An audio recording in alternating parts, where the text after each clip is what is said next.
And it's amazing how quickly some players can come back from ACL injuries now. Modern technology. Yeah, it's amazing. Yes, I think it's improved. It's for sure. But it's just in our day, it was just your metatarsal. It was just a David Beckham Rooney thing, wasn't it? Yeah, that was the first time I ever knew what the term meant. But I think Lenny Yoro had that. Yeah, Lenny's was it the fifth metatarsal? Yes, but with the ACL, it's more like sometimes it's just individual. Yeah. No, in my day, it was like when Gaza cracked his knee at the cup final, knee ligament damage. Yeah, I've always heard of that, but when technology gets a bit advanced, new sayings and all that. Yeah. Yeah, they're a bit too easy the way they played out there.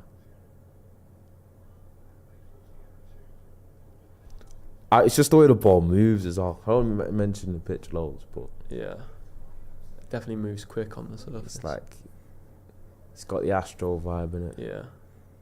Yeah, definitely. I hate playing on Astro.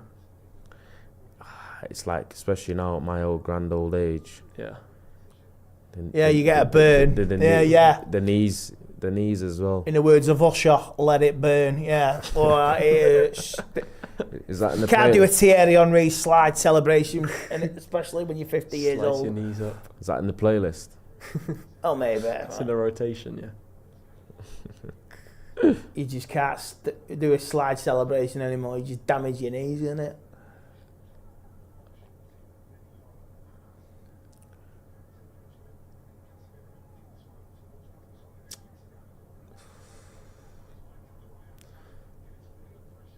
Interesting to see.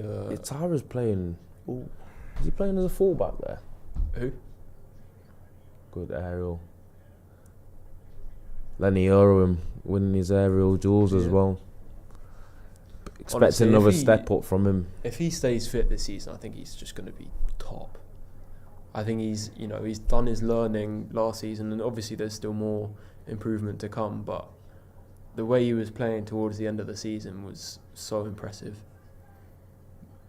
Go on, it's it. Go on. Weak foot. Yes! Højlund! Oh, nice one! You need Sesko! Yes, get it! Was that a cross-come shot? I thought it was. No, I think it was a shot. It was a great turn from Mount. Weak foot cross from Dorgu. And then a weak foot cross from Dorgu. Beautiful. It looked like a great header. Yeah. Good movement to create. Yes. Oh, Martz as well. Peeled away from his centre-back. Lovely placement. That's what happens when you start getting linked to a new striker. The faintest of touches. It's a great header. It's beautiful. Really nicely placed. Great initial play from Mount. And then what a cross from Dorgu. We've been saying this is Dorgu's season. Dorgu club. Oh, he throws himself at it. He's still got good contact. Got like with a deft touch on it. Great quality. Yeah. So that's actually a proper quality goal. Yeah. And really, really promising to see Dorgu taking that on his weak foot and delivering the in-swinger. Because I haven't seen him try that yet. But it was a lovely ball. But I think more their header was good movement. Yeah, yeah. He Good was able movement to to peel lose away his from his marker. centre-back just at the last second. A little It's goatee really beard impressive. now. He's been using the trims, eh? I wonder if that, as a player, if that does kind of spur you on, you start seeing links in the media to a player that could come in and replace you, obviously, with Sesko. And he's even been talked about, Højlund, as someone that could be involved in that deal as part of kind of a swap, as a token there. So it must play on your mind and almost push you on a little he's bit. give them it's food for thought. He's give the manager now, hasn't he? Well, a few people have been saying, making the argument, if we're going to sign another young striker who's not completely proven, then why not continue on with Rasmus? But look, Sloppy the low from again. yeah, Gordon Bennett, and he puts his hand up. Sorry, typical Delo. Typical. Still don't forgive or forget that Europa League final, lads. Man, there's got to be a lot of soul searching this season with some of them players for me. 100%. I know some people in the comments were saying they're not sure Højlund touched it, but he had to. yeah. Because pretty sure there was. He a little grazed bit his of head. re- He Yeah, there's a did bit connect of with it. redirection there. I don't think it would have tucked like quite as far in the corner if not. No way, don't go out for a throw-in. Thank Goal you. kick. Just feel like the worst thing you want is a throw-in, basically 1 yard out Yeah, from your you defensive just want third. to launch it. We're playing Bournemouth or Inter Milan. Does go, you say you can't see the black stripes from but only when it's close up. Could say it's Wimbledon. Yeah. I'm just thrown off that by their badge colour. That's proper weird. Yeah, that looked like it was never working, that build-up. Well, they had like a lime green one last season or something.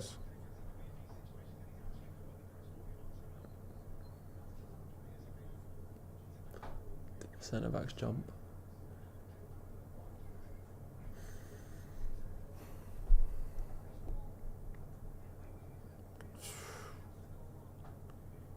Yes. Yeah, that's another one. It's just there's not much option though when he's Yeah, another misplaced pass. Maguire stepped up again, didn't he? Yeah. Time. Sloppy from Time. Yeah. both. Jesus Christ. Jeez Louise. Man on then. Oh my god. Oh wow. What's going Wow, on what's there? going on there? That was about 20 seconds of riveting Premier League club football there, That was innit? classic to me, to you, to me.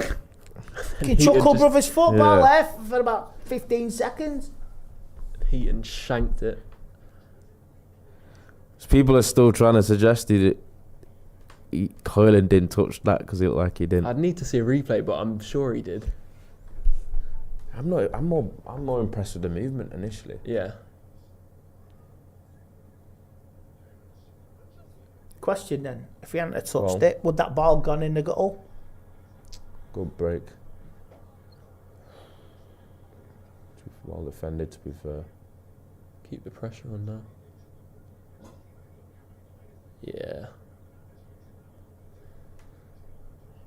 Good ball recovery. Go on, I go on, know that's he's it, seen that's that it. Overhit that massively. Overload.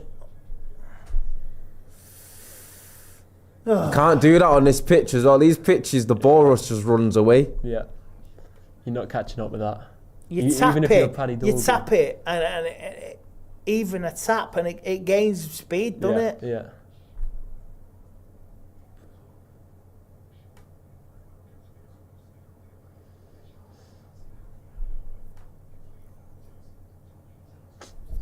You know? Boom ball from both sides. He's made it stick. Mount. Good play from Mount. Yeah.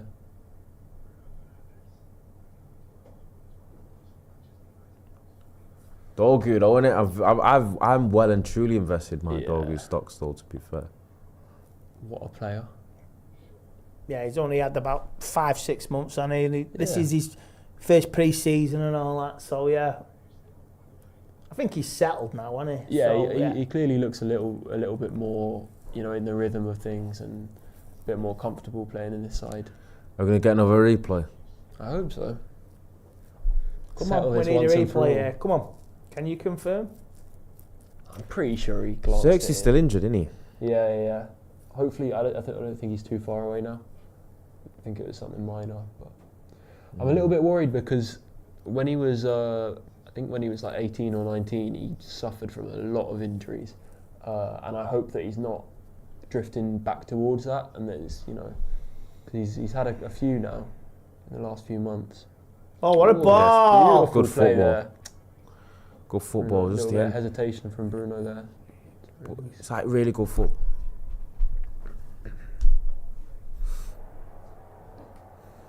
Just about what it required, really. Go on. It required almost requires technical perfection in it for us to get out. At least the press has been decent though. That is the demand now, isn't it? Yeah, this pre-season the press has been pretty good, especially wide.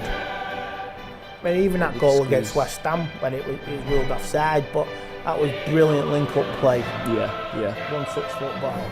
Double nutmeg from Ugarte as well. Yeah.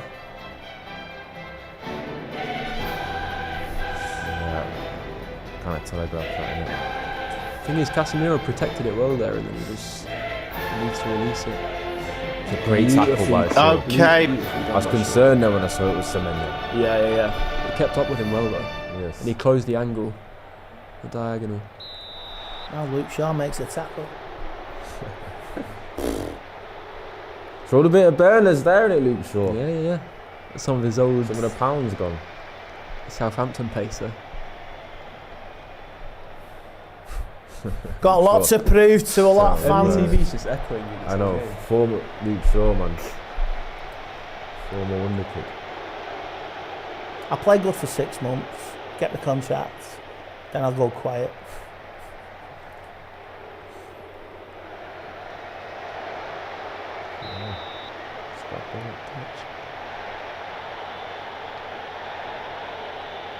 He didn't mean to flick that to. You don't think? He meant Was it to. intentional? He meant the initial flick. He meant to flick it to. Go on. Oh.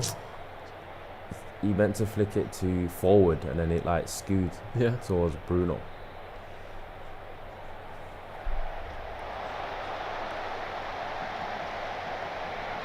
Okay.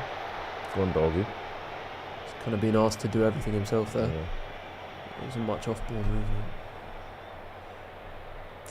So he got fouled. Isn't it? Nice.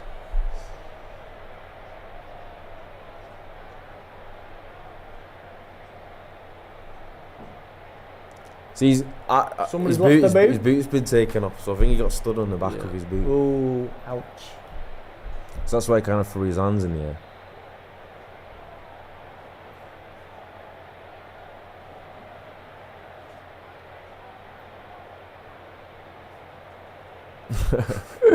Is that an attempt to put the volume up? Got so many remotes. Drown us out. Drown us out somewhere.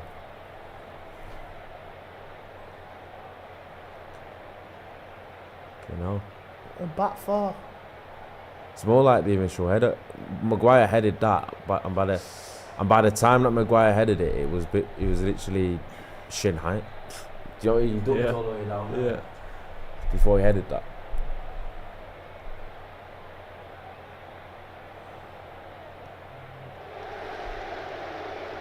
Hold on to it. Go on.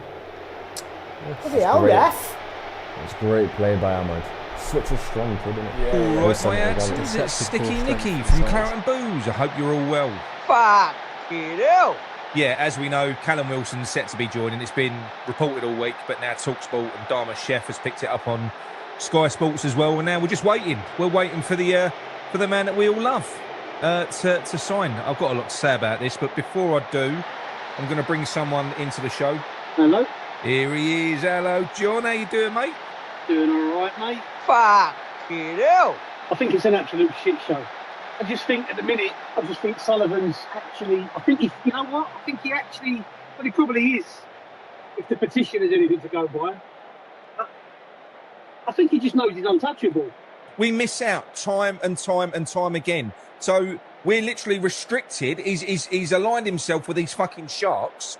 You know, they're all crooks. And we will only sign players. We'll get good players every now and then. We got Wan-Bissaka last year. But on the whole, the way we spend money is shit. I've always said to you, he's happy. He has no ambition because ambition means he's got to spend and he can't siphon money out, right?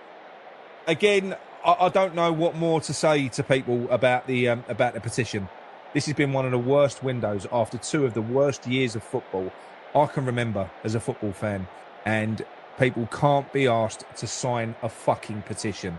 There's no reason, no good fucking reason. Even if you think, oh, what do petitions do? What do they...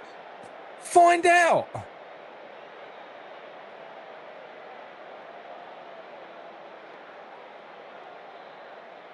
The mood is very good, and I say that with a caveat because I've seen very good pre-seasons before. There's been more change in the last 12 months at Manchester United than in all the time I've written about the club, which is over 35 years. literally 2 people per week saying to me, I'm leaving. So if I wind back a year, Sesko was number 1 target for Man United. Number 1. Yep. Okay?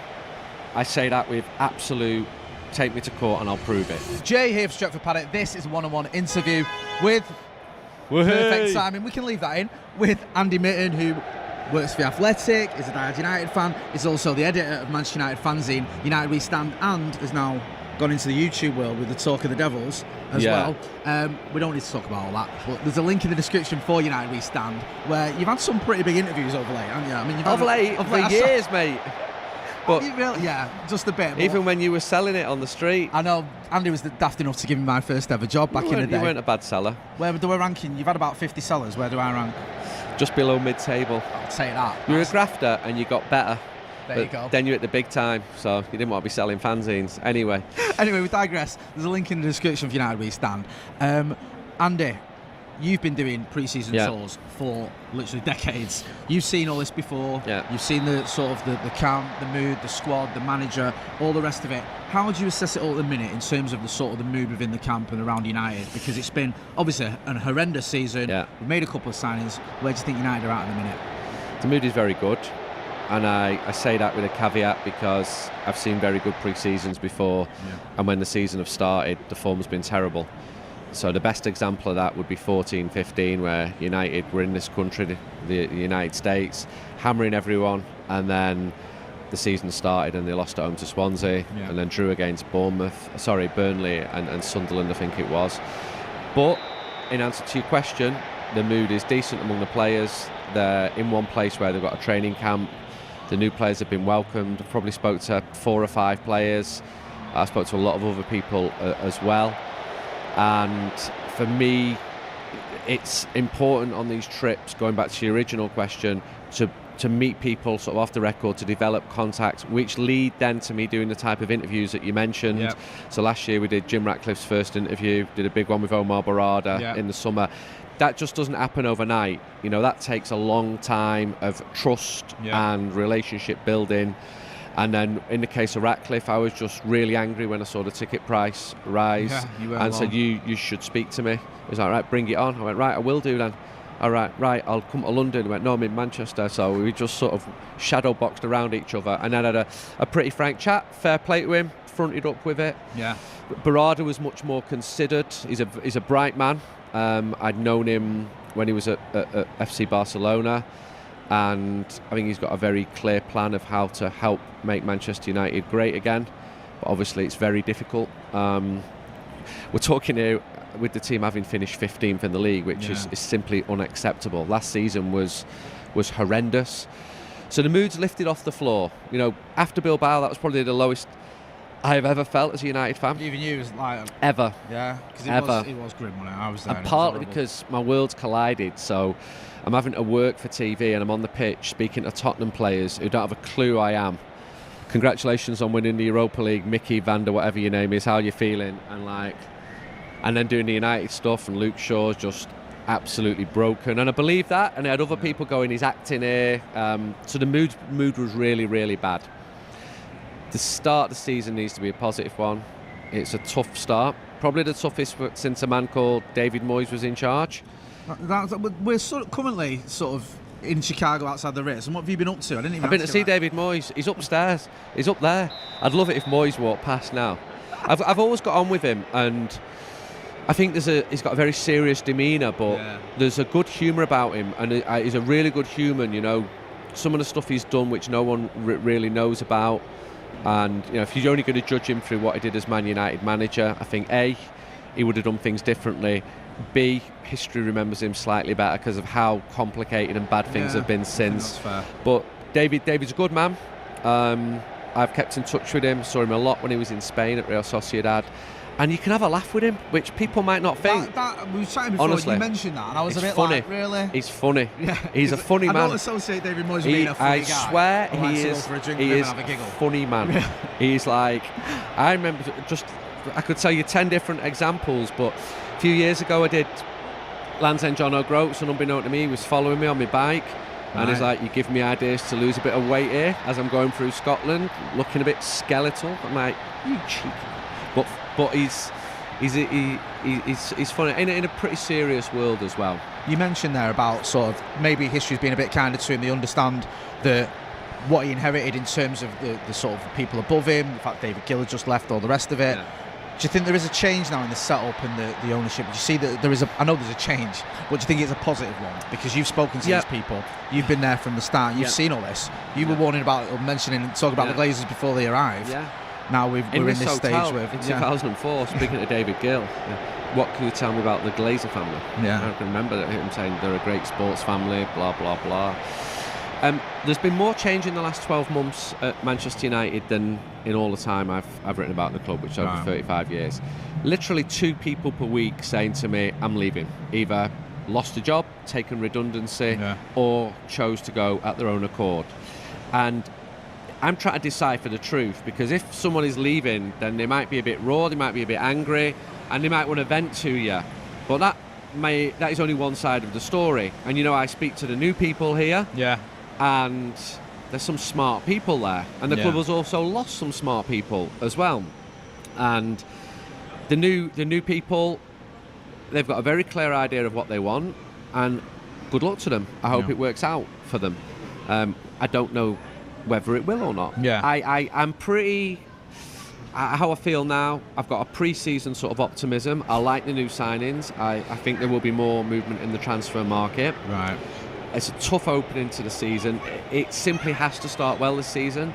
If you're 15th in November, then I think the substantial support that Ruben Amorim has had will start to evaporate. Yeah. And he has had huge support at matches, people singing for him. Even after Bilbao at the Villa game. At the Villa game, there was. I was at the Villa game. I was at the Bilbao game, but at the Villa game, there was still a lot of support there. And you think after a defeat like that, he's got to win, mate. Yeah, he might have lost it. But he says the right things, though, doesn't he, Ruben Amorim? He does, and I think fans like that. It's that time to. I think I remember there was one line in the fanzine about, he does talk the talk, but you've got to walk the walk as well. You've got to walk the walk. Which was so true, because eventually fans are going to go, he's saying nice things and he looks great. Yeah. But fans like that brutal honesty because they see it in themselves, and Ralph Rangnick did the same, and people like that coming from him. But when Ralph Rangnick was in charge, most of my sources were telling me stuff that wasn't great about him. Yeah. So my job is not to say, nice one, Ralph, go for it, when you're hearing stuff which is like, oof, that's a bit worrying. Yeah. With Ruben, most of the stuff I hear is, a couple of quibbles, which you're always going to get. Yeah, it's I had it understandable. with Erik ten Hag.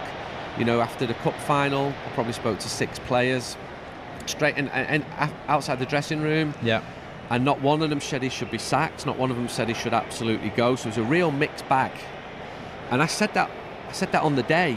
And then when I said it 4 months later, after he'd gone, people were like, why didn't you say this at the time? Yeah. I did. Yeah. I did. But there wasn't that backing of him like you'd have expected, perhaps. No, I think with Erik and Ollie, patience just finally wore out. Ollie, it was like a 6-week spell, and he would say that. He'd say that on the record. Erik was pretty bruised. I've stayed in touch with Erik.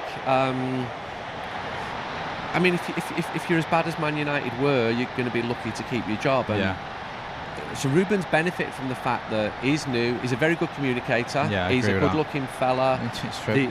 The honesty is there. I do think he's a talented coach. Yeah. But the team simply has to start winning. Yeah. Not win the league. It'd be nice. You can dream, can't we? But 15th with no goals.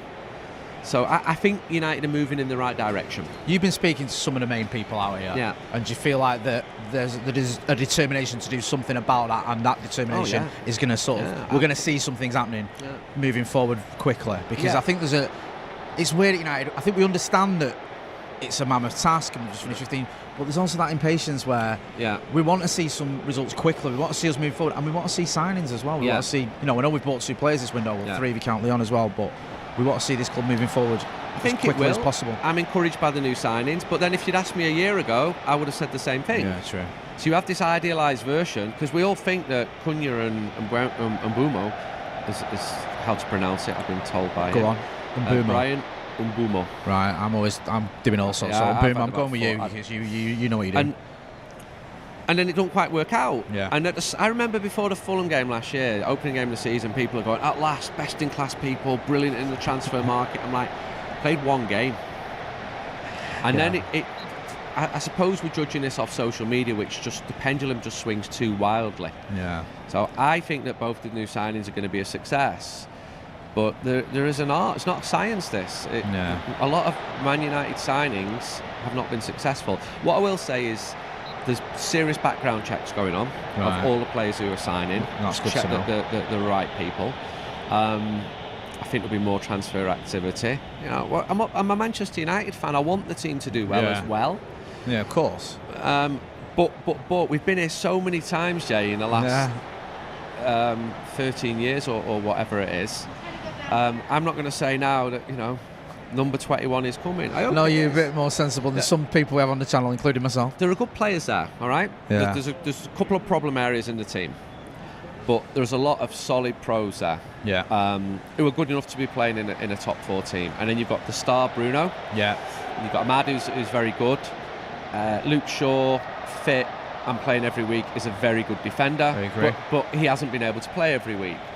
So, you know, if you pick up so many injuries, then your season's rocked straight away. And then, you know, massive season ahead for people like Manu Ugarte. Spoke to him the other day. He's in a much better place mentally, physically. Mason Mount, he's not really arrived at Manchester United. Yeah. So it's fascinating. It's a difficult start to the season. Bring it on. Bring it on. That's what I like to hear. Just a couple more, Andy. There was an article by one of your colleagues, David Ornstein. I think your other colleague, Laurie Whitwell, is involved as well, talking about Benjamin Sesko, how if United are to get a striker, it seems as though Benjamin Sesko is the man that we're going to go for. What do you make of that? Do you think that's realistic, that we could maybe see something happen there? Do you think he could do a good job if he did come to United? So I'll stick to the facts of what I know. Yeah. Because I've not scouted him, I've not watched him. I know that Manchester United have been interested in him since he's been a teenager. Right. Long time. Yeah. And for various reasons, being a slightly difficult agent, financial, he's never signed. So if I wind back a year, Sesko was number 1 target for Man United. Right, number okay. 1. Yeah. Okay? I say that with absolute, take me to court and I'll prove it, right? 100%. And yet he didn't come. So Man United ended up with Xerxes, who was much lower down. Yeah. So United would have like 12 to 14 players on the final list. And what they would look at then is likely wages, likelihood of coming, status of current contract, background check, position where he can play. Yeah. Would I like him to sign? Absolutely. Yeah. This is a team that needs a number 9. I agree. And then when David did the story today, you're like, bring it on. You know, you want it to happen. He's a fresh new goal scorer. I did exactly the same with Rasmus Højlund. And it's been a struggle for him. No, it has. So I can't say now whether he's going to sign or not. All I can tell you is the facts. I said in February of this year, similar to what I've just said then. Yeah, United like him and have looked at him for a long time. Long time. Yeah. Detailed scouting reports.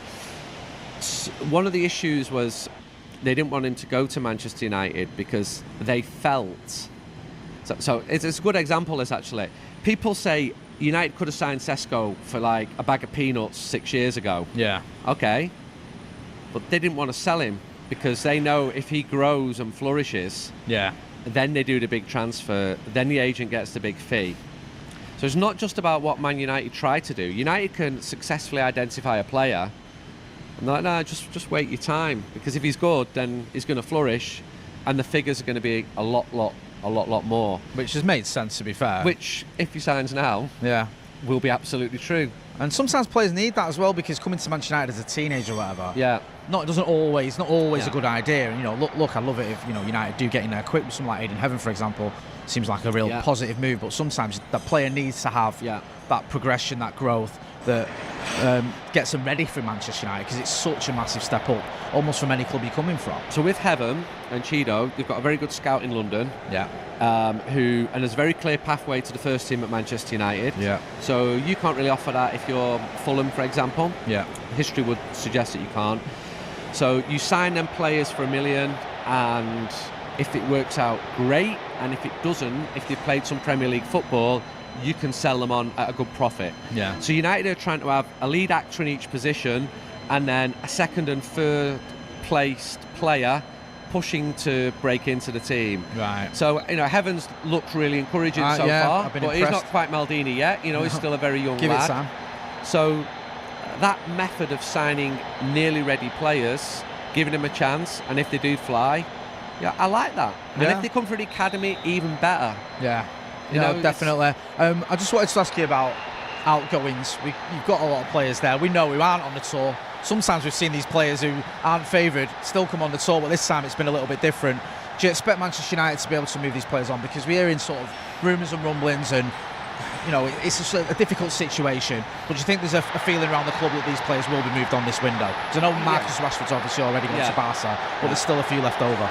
I watched Marcus's first game. I've just got my accreditation for that, the Gamper tournament, and I wish him well in Spain. I think he had to move. I agree with that. For so many reasons. So there's absolute willing to sell these players. Now, if you're one of the players and you're not going to figure, and you're a footballer, you probably want to play football. You'd hope so. So compromise would be needed, which we saw with Marcus. But you sell him from a position of weakness because you just finished 15th. Yeah. So you see what Liverpool are getting for players and what United are getting for players. Garnacho spoke to Chelsea in January. There was an issue there over money. You'll get briefs and counter briefs. I do think, in answer to your question, they will move, but I wouldn't be surprised if it's like last minute, oh shit. That's the way United used to operate last minute. Oh shit! How do you operate differently? No, I mean it is difficult. When you how do you move someone on who's on a massive contract when there's a tiny number of teams who can afford to pay the wages?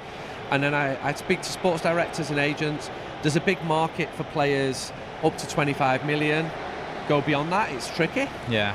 And then the agent fees are all happening. So what you will have now is the agents of these lads speaking to interested club. An interested club might say, yeah, we want your player. If you can get the fee down to X, then we can do the wages and we can do the agent's fee. So it's a side that fans don't always see. Okay. Yeah. I don't think, Anthony was brilliant in Spain. Yeah. Probably a good idea for him to be out of Manchester for many reasons. Yeah. And there's a value to him because he stood out for a top 6 team in. No, he did very well. I was La Liga. pleasantly surprised at how well he did that. Yeah. 'Cause I thought he might. He's a good player. I sort of lost a lot of faith in him. I spoke to Eric Ten Hag about him in March or April, and he's a very good player. Yeah. But when you join Man United, it's not just about whether you're a good player. It's can you deal with the mental side of it, the abuse you get, the praise you get. You can get wobble. Whoa, have you just seen my Instagram count? I mean, you've done nothing. So you have players, sometimes younger players, being given massive contracts. They don't really deserve them. They've not won anything. Yeah. And it's complicated. So the new people are trying to get to the bottom of this, but then so is everybody else. It's difficult. And that's what they're looking at the background, looking what they can try and find out, and hopefully seeing how we get on. It feels like we're back in Urmston here with this weather. A couple of distant sirens. It's home from home. Yeah. Andy, always a pleasure chatting Cheers. to you. Great stuff. Make sure you check out the link in the description to United We Stand. Loads of great interviews in there, as always. Andy, always a pleasure. We're gonna Go on. got to do 10, 11 issues this season. Right. So you've just reminded me there. I will be getting cracking on it. It's mad that it's still done in paper and it still does well. I like that. But it does. It's part of the People do. ritual. Yeah, and Do you so know what I mean? subscribe to it now, and we will post you the next 10 issues. People have been coming up to me in Chicago. Yeah. I'm a subscriber, and show me their envelope and stuff like that. It's lovely. It's nice, You know that, what I though, mean? innit? It's lovely. You know, when it's worldwide. and Hello, it's everybody. people Good like- we evening get and people- welcome to the United Stands. I'm Mark Goldbridge, and this is your latest Manchester United transfer news on what has been a very eventful day. And welcome to it, because there's still loads left in it. We've got a watch along at 2:30 in the morning, so a big day for Manchester United. Sesko effectively choosing Manchester United and Manchester United choosing him. Also a huge story around Donnarumma. What's that all about? And could it involve a swap deal for Sesko and Rasmus? What are your thoughts on it now? It's the 8 o'clock show. This is where you drive the show. Are you happy with Sesko? Some of you are saying, they prefer Watkins. I think it's really interesting. Got a story on Garnacho as well. Let's hit it. Oh my God! Jesus Christ! Oh, I don't want to think about what I nearly did then. Oh my God! I haven't got any socks on. and I need to cut my nails. And my back of my heel went, we can't afford Watkins without selling players. And if you've seen Garnacho's latest story, all he's doing is sat playing FIFA buying clothes. So there isn't really any, Anthony wants to go to Betis, Sancho, God knows what he's up to. So it's not like we're going to get money in anytime soon. So it's always a good update, especially from somebody like Simon Stone, who's credible, to say that we don't need to sell to buy, because I think that's going to be really important to get a deal like Sesko over the line. But my thoughts are this. I don't think there was a bad option here. I think there was a conversation to have about whether we've made the right choice. We won't know that till the end of next season. But I don't think there's a wrong choice. I don't think there's a wrong choice. I think there's a right choice, and we'll find out. But I don't think there's a wrong choice. I think there's opinion. Of course there is. I think that people might want Watkins because he's Premier League proven, he's experienced, and he'll hit the ground running. People might want Sesko because he's got a higher ceiling, he's got higher potential, he'll be here for longer, etc., etc. So I don't think there's a wrong or right decision, but I think that I've just nailed it, says Phil. Yeah, thanks for that. It just brought me back to there. But I think that the clue was probably in what we've heard. Like, we've heard that we don't want to buy players over 26, and we never have under Ineos. Watkins is 29. Sesko is 22. So I think that was a very big hint for us anyway. I do wonder if we will ever buy a player over 26 who's not a goalkeeper, to be honest with you. So I think that hint was there. And look, he's a very exciting player. I've heard people calling him the next Rasmus. I've heard people calling him the next Van Persie. I've heard people calling him, all sorts, positive and negative. And that's what happens when you make a signing for Manchester United. I don't think I'm, surprised by any of that.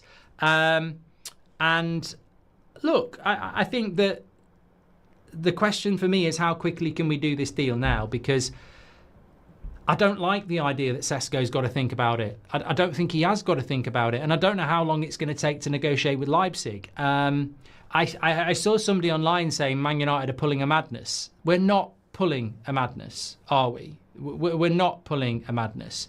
I think that we don't have a striker and we don't have a goalkeeper, and we're playing Arsenal 2 weeks on Sunday. That's not a madness. That's unpreparedness. So we'll talk about Donnarumma in a minute. I'm not convinced that's a story that's got any validity in it. I just think it might just be a bit of positivity to keep us thinking that things are going well. We have been in this position before this summer where we've thought really good things are going to happen and they haven't. If Sesko doesn't happen for weeks and we drop points in the first few weeks of the season and then he starts badly because he didn't have a pre-season, then he's fighting a losing battle from the start. And honestly, we have seen this happen to a lot of signings. So I want it to happen quick. That's what I want to see. I want to see it happen quick because he will be under more pressure. I mean, there's pressure. Ekitike will be under pressure. Gyökeres will be under pressure. Isak will be under pressure when he goes to Liverpool. But I don't think anyone's going to feel the pressure of Benjamin Sesko because we're Manchester United. Liverpool are better than us. Arsenal are better than us. Man City and Chelsea are better than us. But why were we the most watched team in the Premier League last season? Because we're box office. Whether we're crap or good, we're box office. Whether we're crap or good, they won't stop writing about us. Whether we're crap or good, everyone will focus on what we're doing. Mbeumo, Cunha, Sesko. Some people will be praying for their downfall and they'll analyse unfairly every single minute. And some of those will be fans of our own bloody club, let alone, the journalists and the press. So he is going to be under immense pressure, probably more pressure than Ollie Watkins would be, because Ollie Watkins could say, hey guys, look at my passport. And he's also got Premier League experience. So it's a big move for Sesko, and Newcastle would be way, way more low profile, even though they're better than us in the and they're in the Champions League. So that's all going to come with this. And all I would say is what I've said many a time when you bring a player in from abroad, there has to be patience. There has to be patience. He's a young lad. He's only just turned 22 in May. The price tag is not dictated to by him. You have to have patience. Now, is he going to get patience? That's my only concern. And I'm allowed to have that concern. And you're allowed to have that concern. He's a very exciting signing as and when we get it over the line. But he will be under pressure. And he will need patience. And I think people like Bruno Fernandes, Bryan Mbeumo, Ahmad, Cunha are going to have a big job trying to get him scoring goals, because if he scores goals, everything is in his favour. I've just been sent a link here saying that Alexander Isak's hopes of forcing a move to Liverpool may have taken a hit, with Newcastle fearing they've lost out on top target Sesko. Newcastle remain in the race, but with Manchester United also pursuing the Slovenian, there is a feeling internally that their chances of landing him have faded. Well, nothing new there then, is there? But yeah, look, my thoughts are I'm happy. I'm happy with us going for Sesko. I don't know how I would have been if it had been Watkins. I think I would have been happy as well.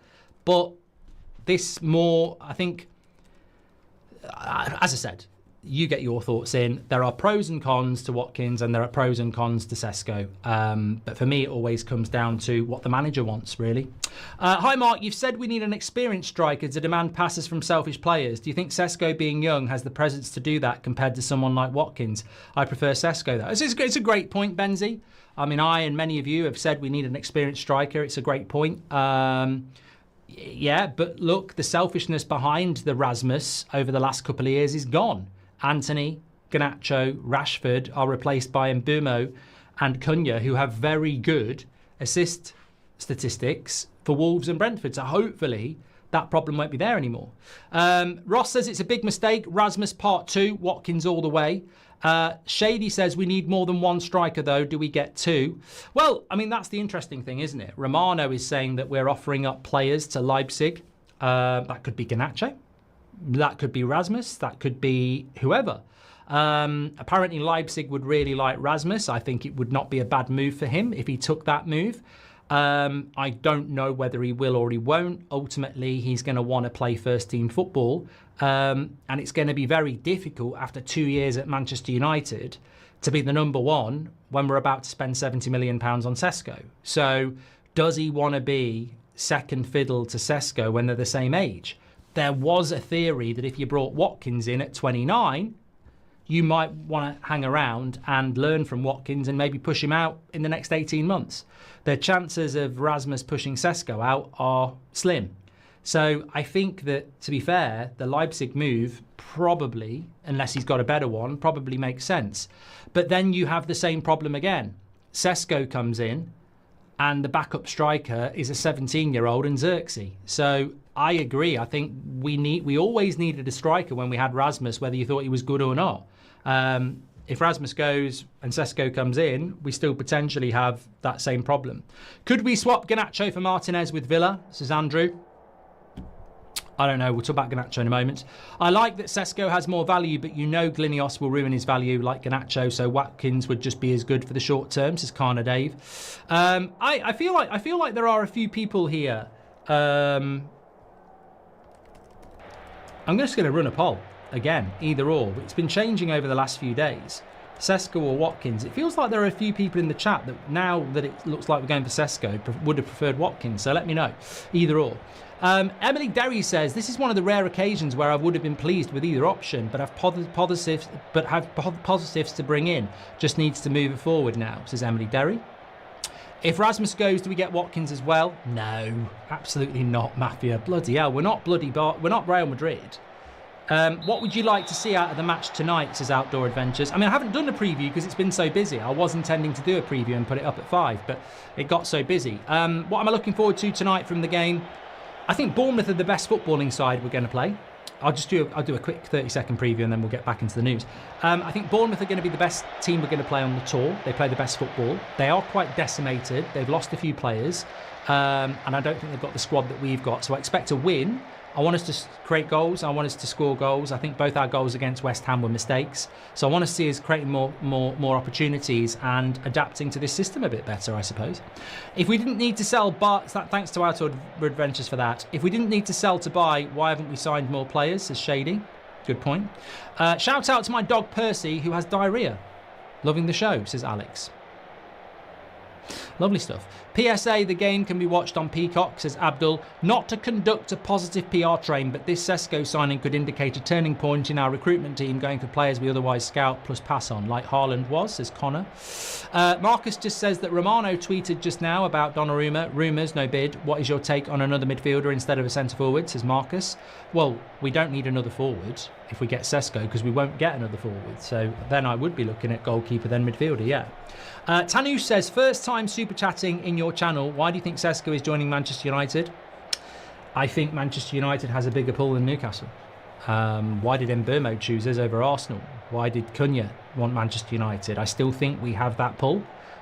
We can't rely on it forever. When you think about it, 10 years ago, Man United still had the likes of Wayne Rooney. Sesko would have been 12. So United would still have an aura for these players growing up. In 10 years' time, if we don't get back on track, we're going to lose this pull. After Sesko, how many more signings for top four, says Shady? No, impossible. Impossible, impossible, impossible. It's impossible, mate. We're not getting top four. Forget it. 5th place, yes. Top four, no. Watch along later, yes. Evening, Mark. Would you say it's likely that Sesko will play against Arsenal? Unlikely. Daily Hibbert, unlikely. We're in for 5th now, says Matt. No, we're not in for bloody 5th. This is what I don't... You can say what you like. Respect. We're not in for 5th place just because we've got Sesko. Where's the goalkeeper? Where's the midfielder? We're not in for 5th just because we've got Sesko, if we get Sesko. Do you think Šeško will suit Amrim's system, says Parker? We'll have to wait and see. You should change your lipstick. I think more a red colour will make your lips pop. Pollitt, lipstick or for Mark. Lost in a field bridge, says Cyber Spider. And can I just say, Jake Kyle, I don't know whether he actually did gift 20 memberships because they haven't actually registered. So I don't know whether those memberships... No, they're not there, so we won't give you a shout out. He's obviously done it and then retracted it. So we won't give Jake a shout out for that. I think he's a bit of a scammer, actually, because it doesn't say there's any new members there. So you won't be getting a shout out for that. We are getting Arsenal's first choice. I'm really happy with that. We aren't getting an old striker on loan on the last day. Front three will be fire, says Sean Turner. I'll tell you what is fire tonight. We've not done it on an 8 o'clock show this summer. We're nearly at 30,000 concurrent viewers. So share the video, 27,500, and make sure you subscribe. Loads of people tuning in tonight. Don't forget we have got a watch along at 2:30 in the morning. I will tell you my plan for that. I've been thinking about it all week and I've got a strategy, a sleep strategy. Love the channel. Will Mbeumo play tonight, says Gutter. No, and Beth has just messaged me saying that there is a lot of rain in the in Chicago at the moment, so I don't know whether that means anything. The last thing we want are delays when we've all got to get up at 2:30. If Watkins and Sesko both flop, who would we benefit more from in the future is the question we should be asking, says Frank. Yeah, Sesko. Mbeumo tonight, says Jack. Apparently not. Hopefully United and Leipzig come to a swap plus cash deal for Sesko, get him cheaper than expected and allow funds to be saved to spend on a goalkeeper, says guest Ghost92. Brody says, surely Mbeumo starts tonight. What's your 11? I don't know why people are asking about Mbeumo starting tonight when Amorim said after the West Ham game he's not ready. So, I mean, look, we might get a shock, but don't be there in the chat going, where's Mbeumo? Where's Mbeumo? He did say he won't play tonight. So it'll be a nice surprise if it happens, but it won't. It probably won't. Paul Reagan, thank you very much. A few people talking about Belieber. I don't like the Belieber links because it's basically just Rio.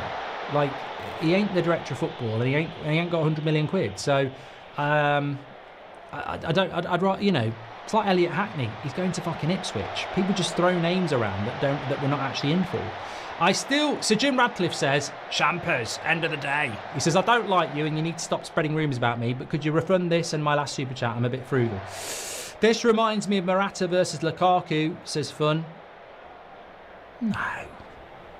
I get it. There's a similarity that we had a choice between two strikers, but I would say that, yeah, very, very different. Hayden Hackney, not Elliot Hackney. Elliot Hackney used to be on the kickoff. Used to be friends with True Geordie. I don't know why I always get mixed up. Going to the stadium in 3 hours. First time seeing Man United in person, and I'm very happy, says Pedro. Enjoy it. How can we let Rasmus go? They can be good, says JB. And I don't feel that concrete this is in the bag, and we still yet might be eating humble pie. What makes you so sure, says Peter. Fair point, Peter. I just think that I think when David Ornstein says that Man United are going for Sesko and it's the only striker we're going for, and numerous people say that Sesko has chosen Manchester United, I feel it's in the bag. I don't know when it will happen, but I'd be absolutely stunned if he went to Newcastle now. We'd look bloody stupid for a start. So, no, I think it is in the bag. Is Sesko another gamble? If they gamble, I hope they give Amorim time. All I know is the highlights videos on YouTube and he seems in beast mode, says Le Familiar. If Rasmus goes to Leipzig, does that mean Amorim favours Xerxes as a second striker, says Andre? No, I think it means that Rasmus doesn't want to be a second striker and wants to play first-team football, and Leipzig want him. I don't think Xerxes pushed for a move at all. I think Xerxes is happy to stay. So, as we've said about Xerxes, he's not even fit. So I think Xerxes is destined to be on the bench a lot this season, and he's a good player to have on the bench. Thank you very much. Okay, my 60-month membership free chat. I know you're usually very optimistic on transfers, but I'm a bit wary. We've made mistakes before, says Manchester Reds. Look, I can play devil's advocate. I'm quite excited about Sesko. But devil's advocate would be he's coming in from Germany. He's 22. He hasn't been that prolific in his career at Leipzig. Very, very talented, but still a work in progress. Very expensive, and will be under a lot of pressure at a club that hasn't really serviced strikers for 6 years.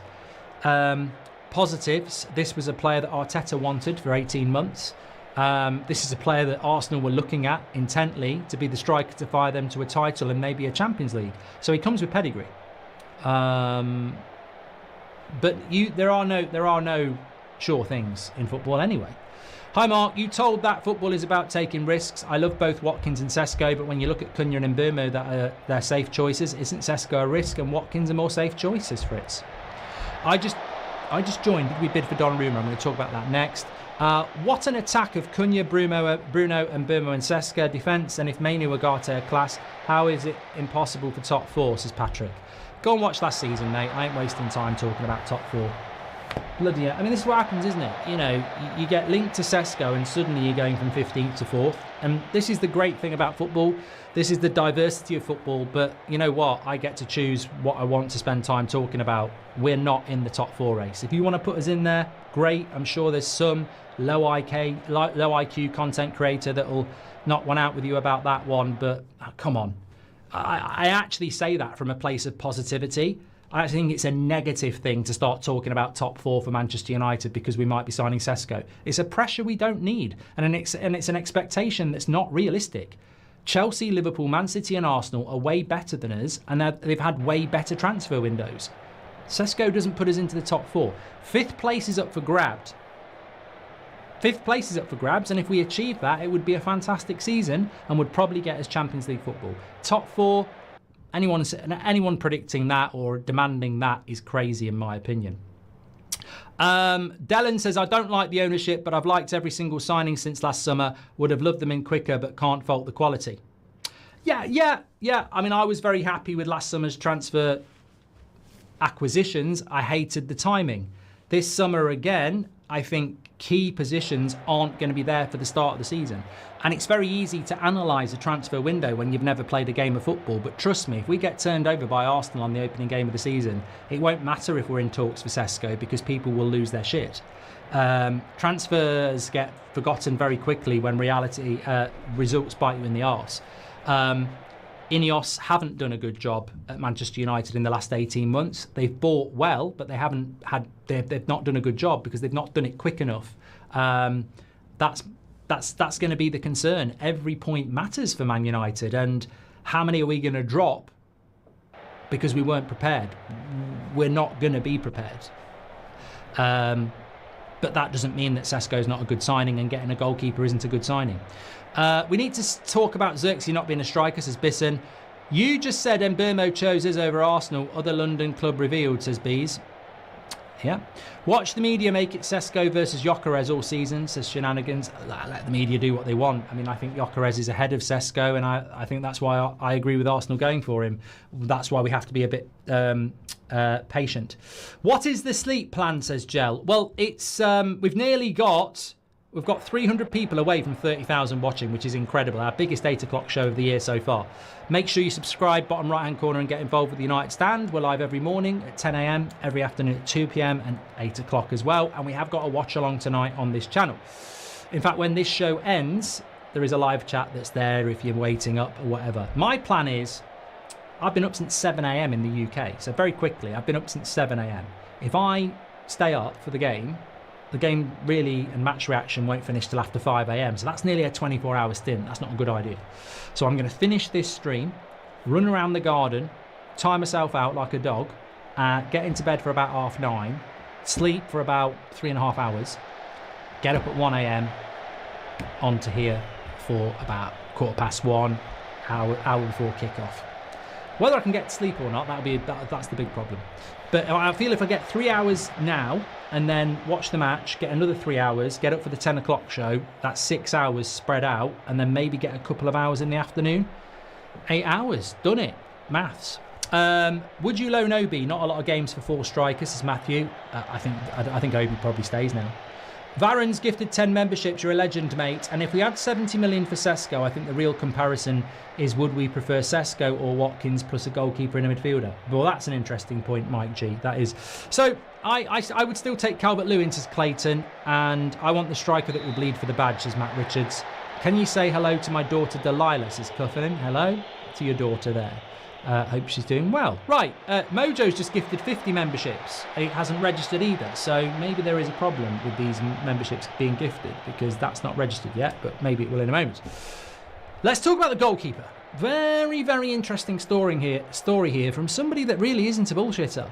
So this came in from James Ducker in the Telegraph today, this afternoon. After an inquiry early in the summer, United are expected to renew their interest in Donnarumma. PSG are open to selling the key goalkeeper. So James Ducker in the Telegraph, who is not Fabrizio Romano, he is not David Ornstein, he is a Manchester United correspondent who writes good articles but wouldn't be classed as a transfer guru. Basically saying that we've inquired for Donnarumma before and we're expected to do it again. Fabrizio's followed that up in the last few minutes by saying no talks ongoing between Donnarumma and Man United, nothing concrete ongoing. But it's a strange story. It's a very... We've hit 30,000, by the way. Oh, yeah, we have hit 30,000. Make sure you keep sharing. Thanks, everyone. It's a strange story. You know, I would not expect James Ducker to drop that type of a story. And I would also say that it's is it true? If Fabrizio hadn't said what he was saying, I would say, ooh, it's interesting. I still don't believe it, but it's interesting. But Donnarumma, for me, is arguably the best goalkeeper in the world. Why would he come to Manchester United? That's the question for me. Why would he come to Manchester United? And we can say, well, because it's Man United. Donnarumma's in the Raiola camp. I mean, I know Raiola's not around anymore, but I would imagine the principles of his agency still stand the same. Why would he come to Manchester United? We're not meant to be paying silly money for goalkeepers anymore, or wages. We're not in the Champions League. He's not a lifelong Man United fan. So I don't get it. You know, I don't get it. Now, if this was coming out from a French journalist, I'd say this is all about getting a new contract at PSG. I don't think he's necessarily getting a new contract at PSG, by the way. So my interpretation is, taking James Ducker at face value, if he's played his cards with PSG and they're not going to give him a new contract, he sort of has to go. And if he's going to go, where do you go? Real Madrid have got a goalkeeper. Barcelona have just bought a goalkeeper. Man City have just bought a goalkeeper. Arsenal and Liverpool won't want him, and neither will Bayern Munich. So where do you go? Chelsea or Manchester United? And Chelsea is probably the place he goes, isn't it? So that's my thought. Champers. Chelsea Champers. End of the day, Chelsea or Man United, it's a win. I've got a season ticket at both. Champers. So I would say, if Donnarumma is going to leave PSG, I would say he's going to go to Chelsea because Chelsea can offer more money, longer contracts, better prospects. But I mean, I bloody love Donnarumma at Manchester United. I mean, I know Martinez created a little bit of a debate of whether you'd want Martinez. Donnarumma, for God's sake. I mean, I mean, yes, I would love him at Man United, but I have to say, you've got to pour water on that and just not believe it, because I just can't see how it would happen. But I think we'll end up with Lemens at some point. I think that's where we will end up on that one. I can only hope and pray we sign Donnarumma, says Big Mandem. Stevie Wonder needs to go, in brackets Anana. Hi Mark, I'd be happy with Watkins, but the chance to stop Saka, Isak going to Liverpool would be an added bonus, says George Best Belfast. I don't think we will stop Isak going to Liverpool, and as much as they're our biggest rival, I think you've got to live in the now. Newcastle with Sesko could nail down 5th place. Newcastle without Sesko and Isak leaving could fall apart. I mean, I was talking about this on That's Football today. Apparently Isak has told Newcastle way before the summer that he wanted to go, and Newcastle have just kept it quiet. So if Isak wants to go, you just wonder how long Bruno Guimaraes or Anthony Gordon are going to hang around. And if Newcastle are struggling to attract players, they could fall apart this season. They've got Champions League as well. They haven't got a big squad. Seriously, I'm not going to give us 5th place. We need a goalkeeper.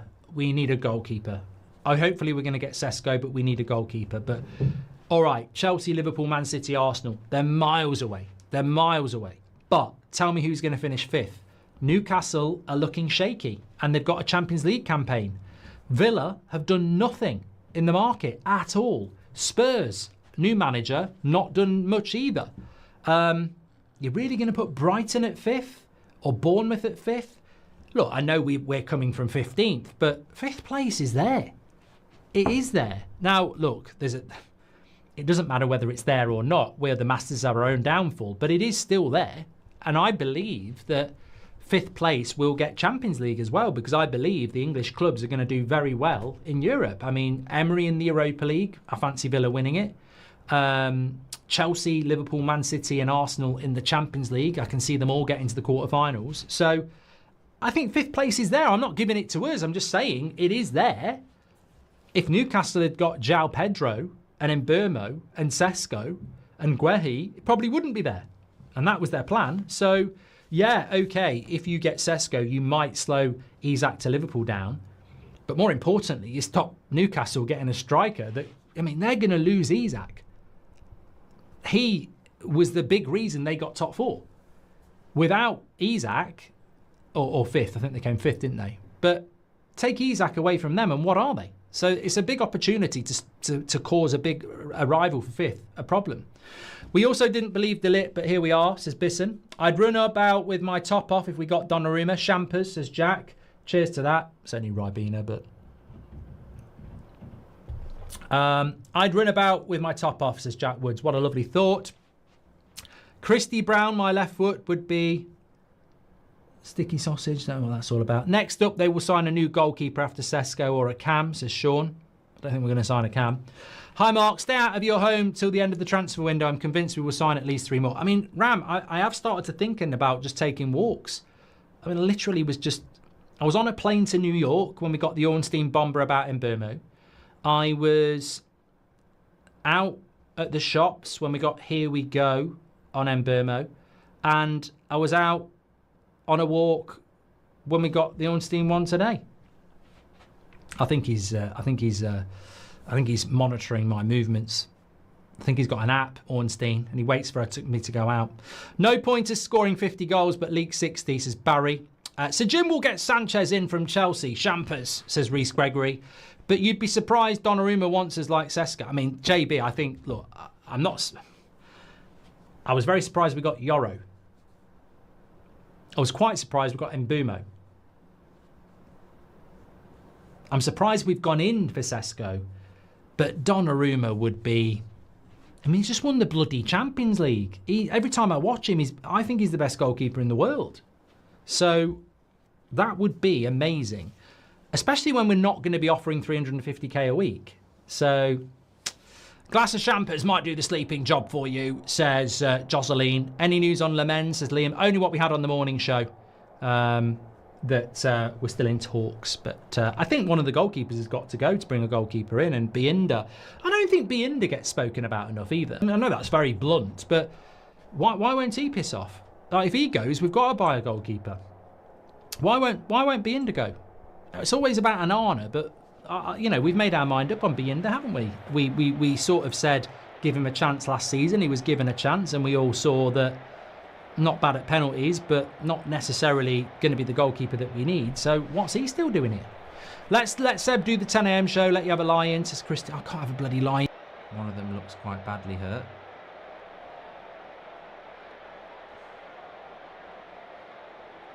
Saying he got stamped.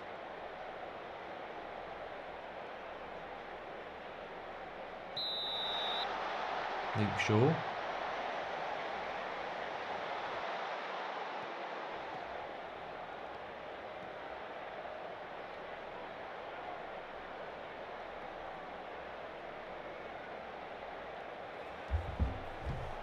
That was a waste of time getting excited about. Won't do that again.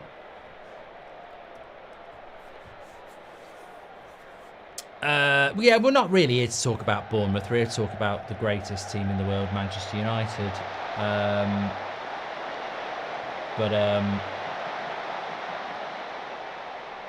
I think that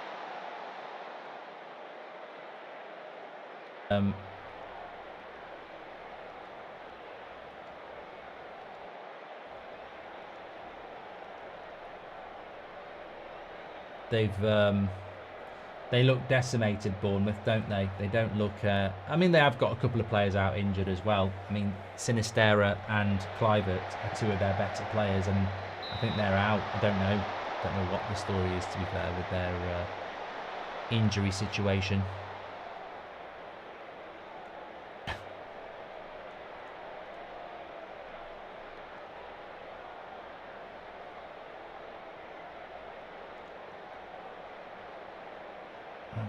Might get called off in a minute. We don't want that.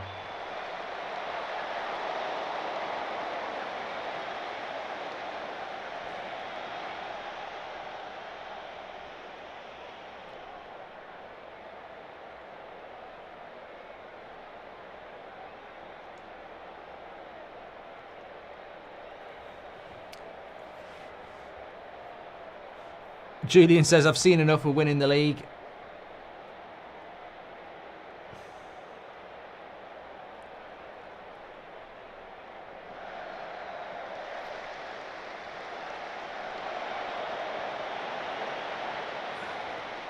Played by Rasmus here on the turn. Next tackle. I wonder if he'll start making subs at some point, because it is one of those pitches where it's so wet that slips and slides and injuries do worry me a bit. Rich says, any thoughts on Ozzy? I think you're talking about Ozzy Osbourne. I mean, look, I never really knew anything about him for his music, but I did like the TV show. That was a bad pass. Was that Bruno or Mount? George Lawler, welcome to the Members Club. Thank you very much. Have you seen any progress in Bruno's midfield performance? Look, it's not... Look, I want to be very, very clear about this, and I think I'll talk about it in the match reaction. It's not like Bruno is absolute shit in the midfield. Like, Bournemouth on the attack.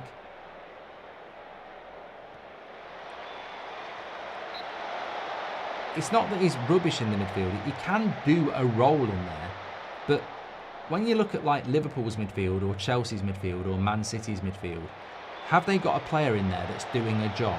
And that's my thing. Bruno's not terrible. It's not like he doesn't tackle or he doesn't play a pass. I just don't think it's his position.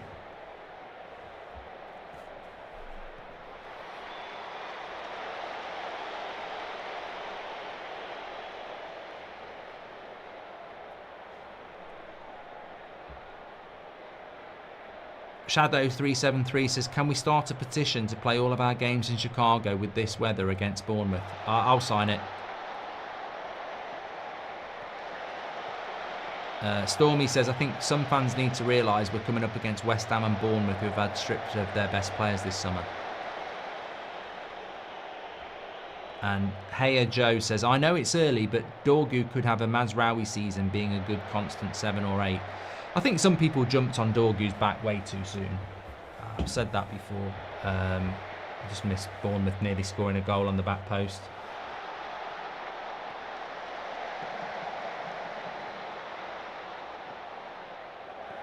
Gosh, it's like a monsoon and I'm from Malaysia, says Bobby.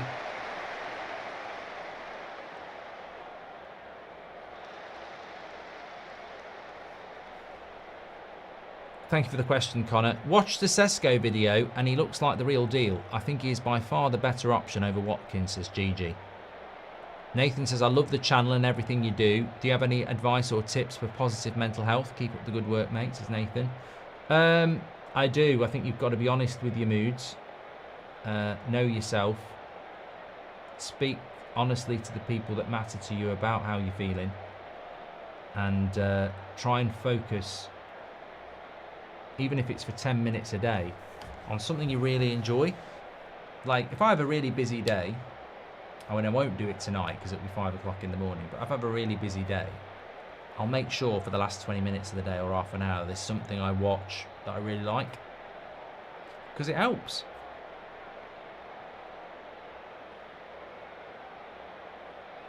This is a team building type of game, says Jacob. 25 million. Bournemouth paid Chelsea for that keeper. That club's ability to sell unwanted players needs studying. McElvis, I don't know why Bournemouth paid that money for Petrovic. I didn't think he looked very good at Chelsea. And I don't think you can say anything about the Ahmad goal or the Rasmus goal, but the Dorgu goal, bloody hell.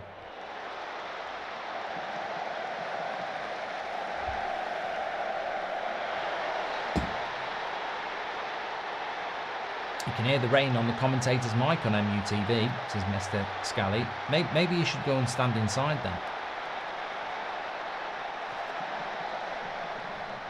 If we go for Nick Pope, I'd rather keep Onana. No, I mean, I think Nick Pope, Alex, is better than Onana, but it's not really the sort of deal that we should be doing, really.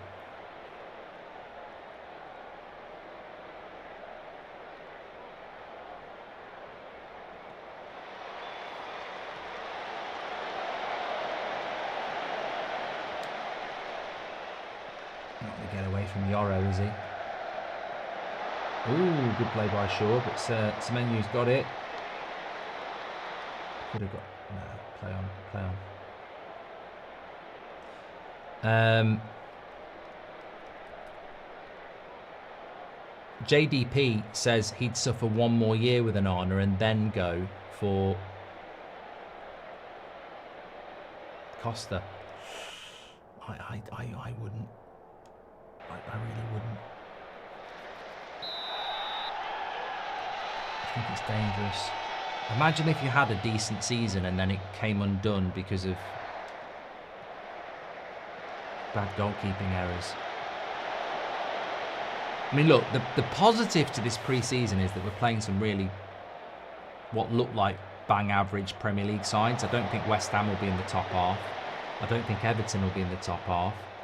And I'm not convinced Bournemouth will be in the top half this year. So they're good confidence building games, but they might leave... It's that balance, isn't it, in pre-season? Like,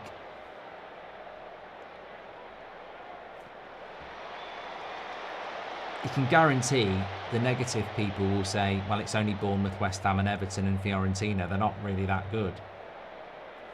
But then you want to build confidence.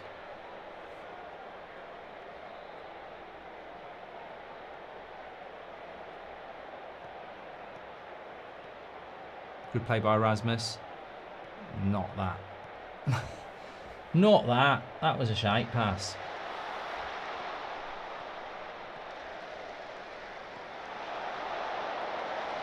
Make some subs, Ruben. Please. Do you think Heaton will get games, says Alex? No.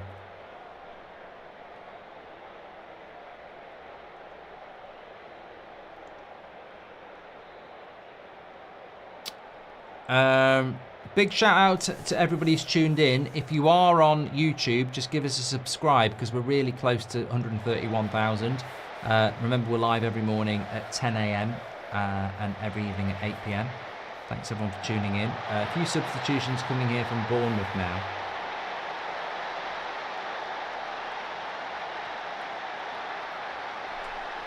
Everton at 10 o'clock on Sunday is the final game of the pre-season tour.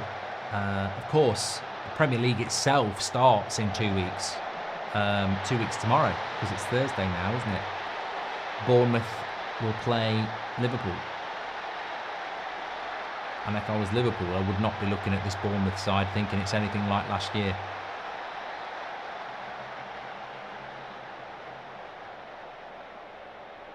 Ben says, suffering a year with Onana is like suffering a year in Chernobyl. 4 years of watching United with this great community instead of listening to shite TV commentators, says Marco. Once you try, you never go back. Scorpio says it'll be a real farewell for De Gea on the 9th. Well, only what he deserves, pal. It's shocking, really, that we never did it.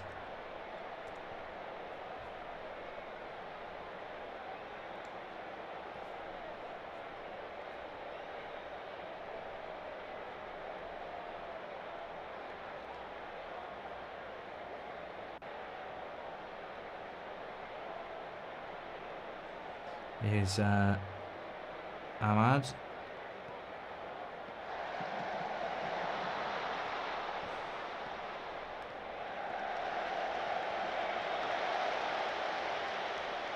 Bournemouth on the attack. Ooh, was that Casemiro late again? Bloody hell. Hit the bar, Bournemouth.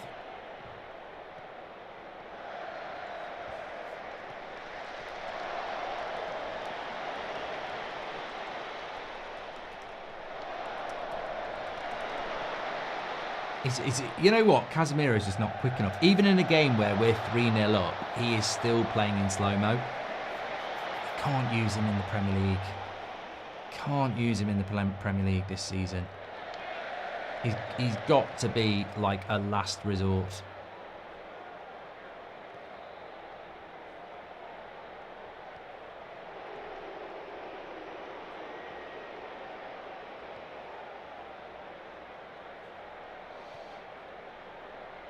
That's over the bar. I mean, to be fair, statistically, I mean, they've only had 4 chances, really. Is that right? Let me get that. Stats carousel should have started going a long time ago. Lamarck says, awesome to see Mark on Twitch. I hope he's here for every game. Will 100% have my Twitch Prime if he is. Yeah, if you want to subscribe on Twitch, you can do it through Amazon Prime for free.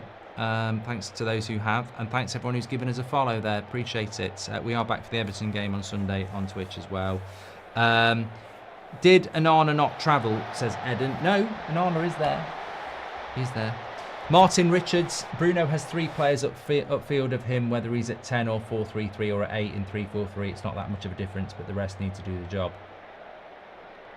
Well, no, it is a big difference, Martin. If he's playing in a midfield pivot of a 2, he has a job to do as a midfielder. Imagine having watch-alongs like this in 2008, says Riz. Oh, yeah. To have a good season would be great. I do think Mbeumo will play against Everton, Alex, yes. Harry Maguire went off at half-time, Kev. Why is Casemiro not being sold, says X? Because no one will buy him, mate. Do you prefer croissants or lasagna, says King Pigeon? Well, I don't mind croissants, but apparently Rasmus got the second goal. Looked like Ahmad's goal to me. K-Stone, welcome to the Members Club. Lasagna over croissants for me every day of the week, yeah.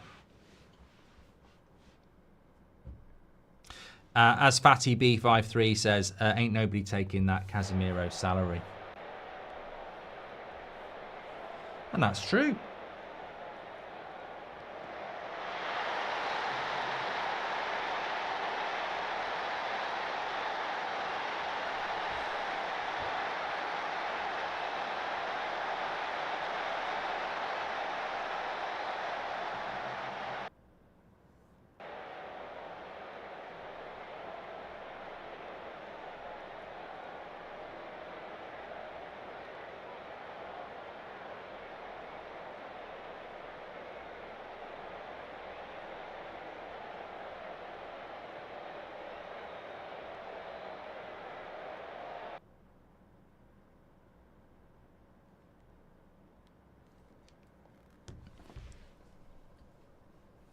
FP Moody says Mount's been good. I think it's irrelevant, mate. I mean, look, he ain't going to start, is he? So I've said it before, and I think at this stage of the season, you've got to be honest, haven't you? Like, what role does Mason Mount play? And if he does have a first team role, why did we buy Cunha and Mbeumo? I don't really understand spending £130 million on Cunha and Mbeumo and then, you know, utilising Mason Mount. Especially when we haven't bought a bloody goalkeeper. I mean, look, that baffles me.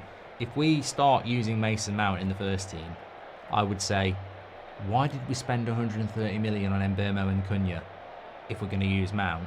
Because we could have used that on a goalkeeper. So I presume Mason Mount won't play that much, because it makes no sense to me why you'd buy those players that we bought and not a goalkeeper. But where I think Mason Mount and Xerxes and maybe Mainu or Agate, depending on who starts next to Bruno, I think Delo, where I think these sort of players become valuable is in the last half an hour of games. So, you know, if Cunha or Mbeumo or Ahmad are tired and you can bring Mason Mount on for half an hour, I think that's important. That can be game changing. Good play by Bournemouth. Good tackle by Bruno. Good defensive work. 22,000 is amazing at this time, so soccer only. Well, global audience, you're very welcome. Thank you. Make sure you subscribe. Appreciate it.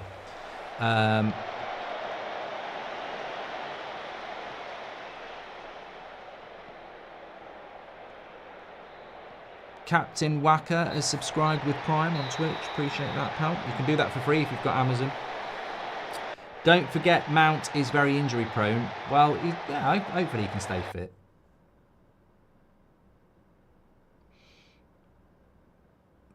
Still 20 minutes to go. Hasn't made any subs yet, apart from the Maguire one at half time. Think there's a hint in Onana not playing yet. Well, he's injured. Oh, here we go. Whole team of subs coming on here now. Mainu, Agate, Leon, Collier. I think Kone's coming on.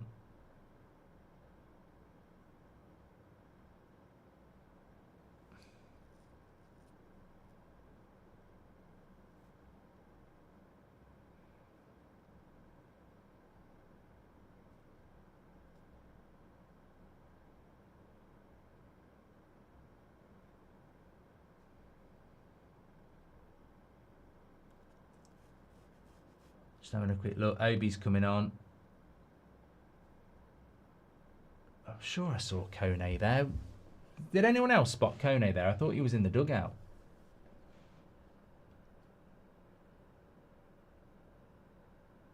Amram looks happy with his team.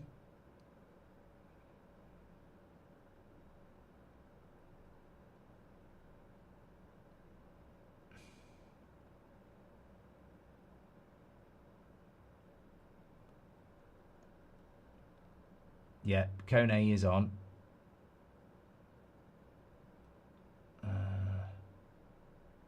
Just trying to see where he's playing.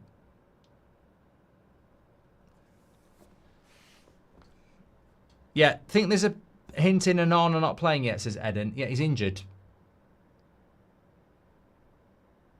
Cunha has fatigue, so he couldn't play. I am Mr. Pickles. Salman says, remember the career mode days? I loved it, mate. It was great. Sneak energy. Good times.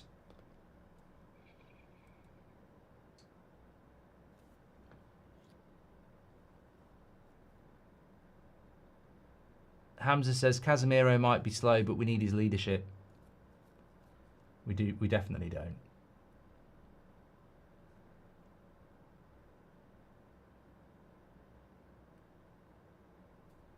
Can you see analytics of where the current live audience is watching from? These subs will be interesting, says Matt. Not live, no.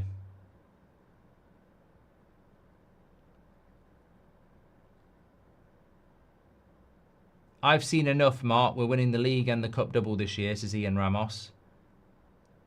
Here's good play by Leon. Oh, he falls over. I need to keep my mouth shut. Goal! Who's that?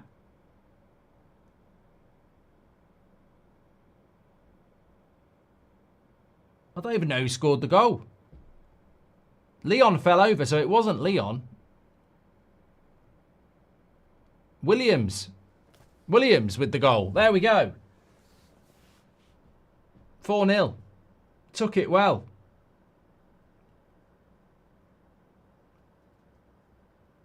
We're back. Yeah, good driving run by Leon. Sort of fell over his own feet. Bournemouth don't get rid of it and then takes his chance well. Williams. Took it well.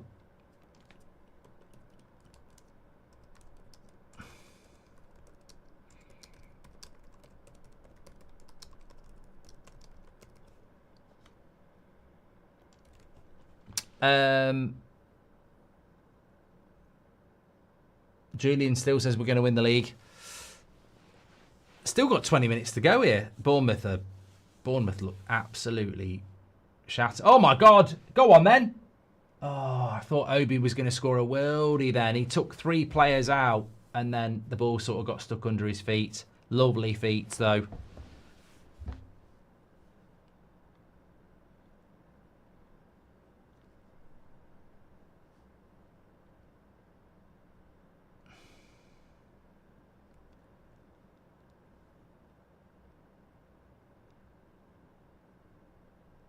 I like what I see so far, says Javier Hernandez.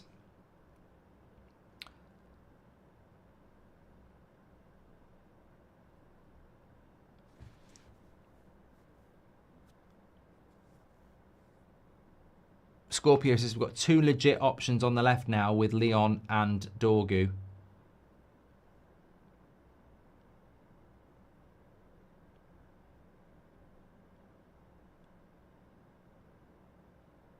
What go on, says J Drums. Hope all is well. Been a while since I tuned in. Looking forward to some football this season with you all. Thank you, pal. Andrew Hall says, long time viewer, first time super chat. Biggest positive for me this off season has been the left wing back position. Dorgu really impressive and Leon looks promising. Dorgu has looked very impressive. I agree. Marco's been watching this. Done that one, haven't we? Bowie says, Bruno doesn't have the discipline and tidiness needed to play consistently in the pivot role, especially for this system. It's a no wastefulness role. Dorgu, 100% man of the match, says Z3 Music Official.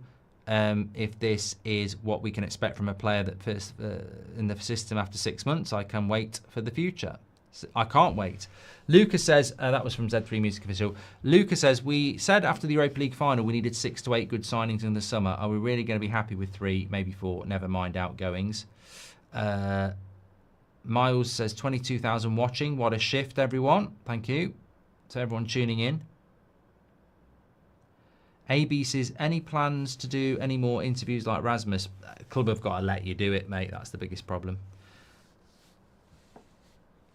Pieface is the best, says, in my opinion, Rasmus has been class tonight. Thank you very much for that. If you are still watching on Twitch, make sure you give us a follow. Back for the Everton game on Sunday.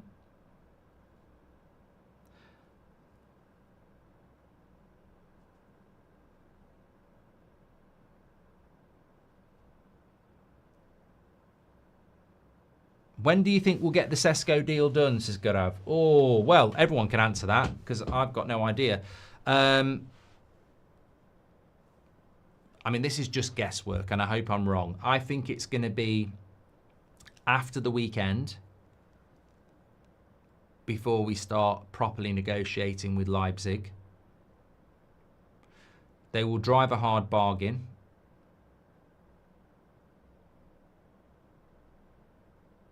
I think it's going to be tough to have that deal done for Arsenal. Let's put it that way. 2 weeks on Sunday we play Arsenal. I think it's going to be tough.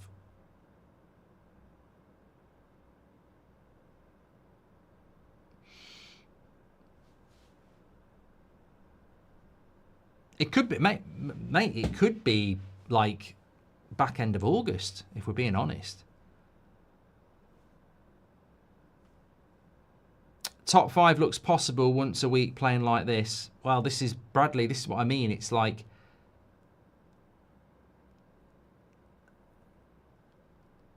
I just think that like the top 4 are nailed on, but I think 5th place you will get Champions League football. Villa haven't strengthened. Spurs really haven't strengthened. Brighton haven't really strengthened. Bournemouth are weaker. Fulham haven't strengthened. Forest, can they replicate that again? Newcastle can't strengthen. So it is there, but we've got to do more. Like, you know, it's one thing beating Bournemouth 4-0 in a pre-season game when you've got like a much better squad than them. It's another thing beating them in the Premier League. So, you know, you can't get carried away with pre-season, but you can take some momentum from it. We need a goalkeeper, and we need a striker, and we need a midfielder, and then I think we'll just have to see how it goes. But we're absolutely fine when we go in front in games as well. I said it's at half time. The confidence we have when we go in front is absolutely fine. Good run there by Agate. Real quick, wasn't he there? I think people will misunderstand how quick Agate actually is as well.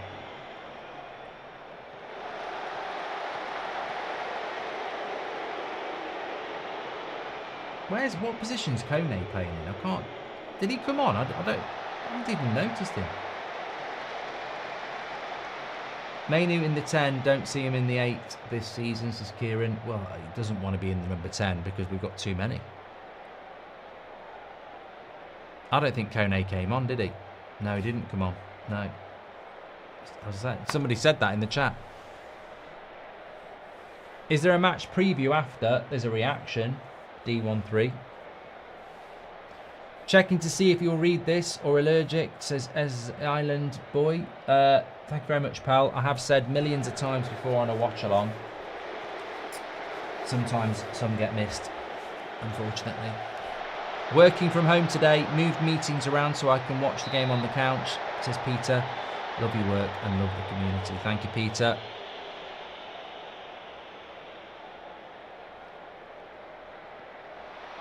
Tom says it's refreshing to see United players hungry.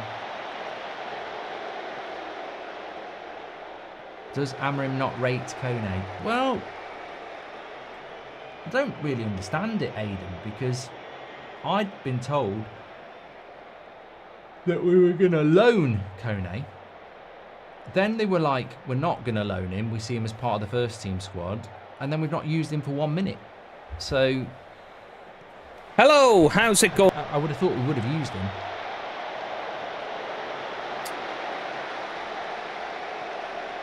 Still 2 games to go, as Alex says, yes. Do you think it will be Sesko or Tadarit Sarr? Love from Seattle, says USA. Thank you, Ali. Let's sign Dorgu's brother, says Murio. Robert McCormack says, no wonder Donnarumma wants to come. United Kitchen says, we're cooking. Top 5, done that, haven't we, Bradley? Thank you. 10 minutes to go. It won't be a long match reaction. It'll be, you know, because we've got a 10 o'clock show in the morning as well. And Beth will be putting stuff up.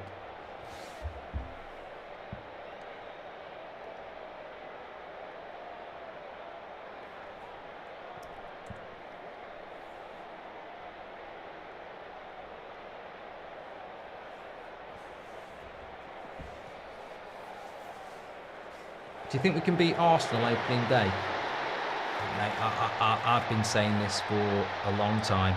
I just don't subscribe to the view that we're going to get beat by Arsenal on the opening day.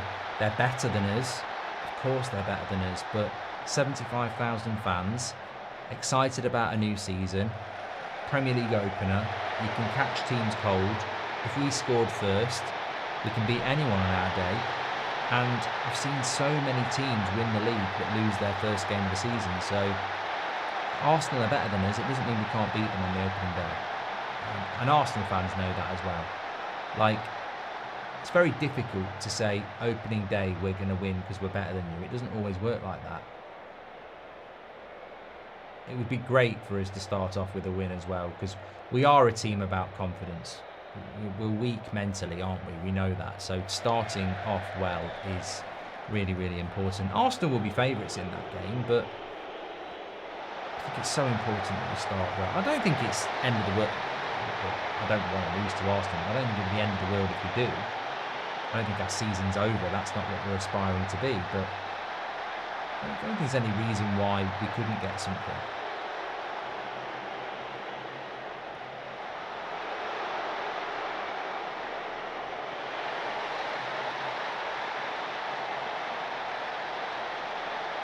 But teams like Bournemouth can't compete with this. Like, we've just got so much, such a big squad. Ref's been a right prat, says Jamie. Excellent work, Mark, says Vajja Bond. Thank you very much. I'm really excited for Obi. Can't wait to see his future, says Lars.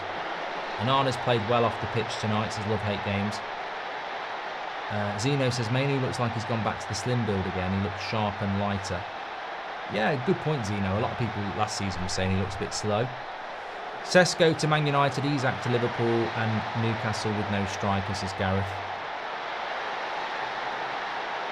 Jordan says Leon looks incredibly strong. What do you think? I'm very happy with Dorgu, and if we've got and if this Leon's going to be good as well, Amorim obviously sees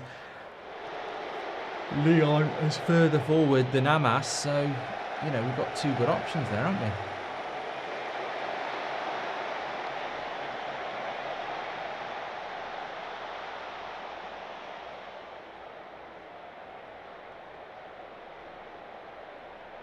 I think the interesting thing for me is that in both games we've not really been tested defensively. Is that a good thing or a bad thing? Well, it's a good thing that we're not being tested.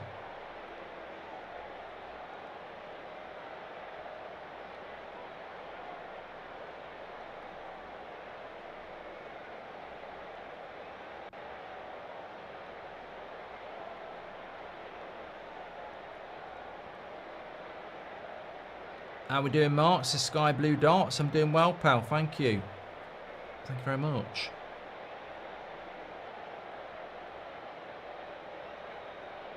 West Ham Fan TV, as you... Rookie says Newcastle for Watkins if we get Sesko. I think that's a logical move for them, yeah.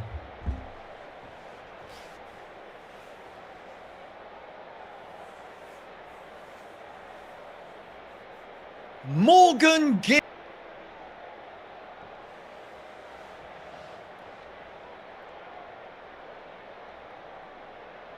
I mean, to be fair, Bournemouth are a bit like West Ham. I'd just like to take a moment to remind everyone that Tottenham Hotspur, our football club, Tottenham Hotspur, Spurs, we are in the Champions League. We are. It's not a dream.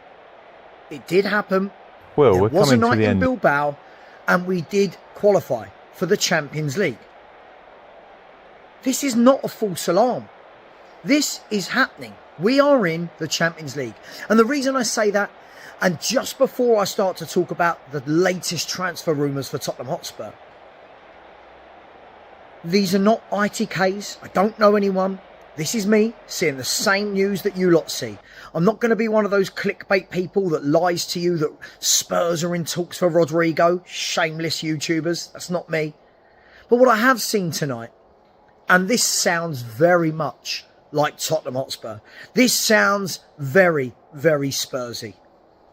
Tottenham apparently being the key word, are interested being the key word, monitoring being the key word, in for Bilal El Khanous of Leicester City, the Moroccan midfielder. 21 years of age, 1 year's experience in the Premier League, and according to rumours has a 22.5 million relegation release clause. So of course he was part of Leicester City's team last year that got relegated. Now, before I talk about the player, I know what everyone's thinking. You're thinking the same thing I'm thinking. This has got Spurs written all over it. A relegated team, a player who will jump at the chance.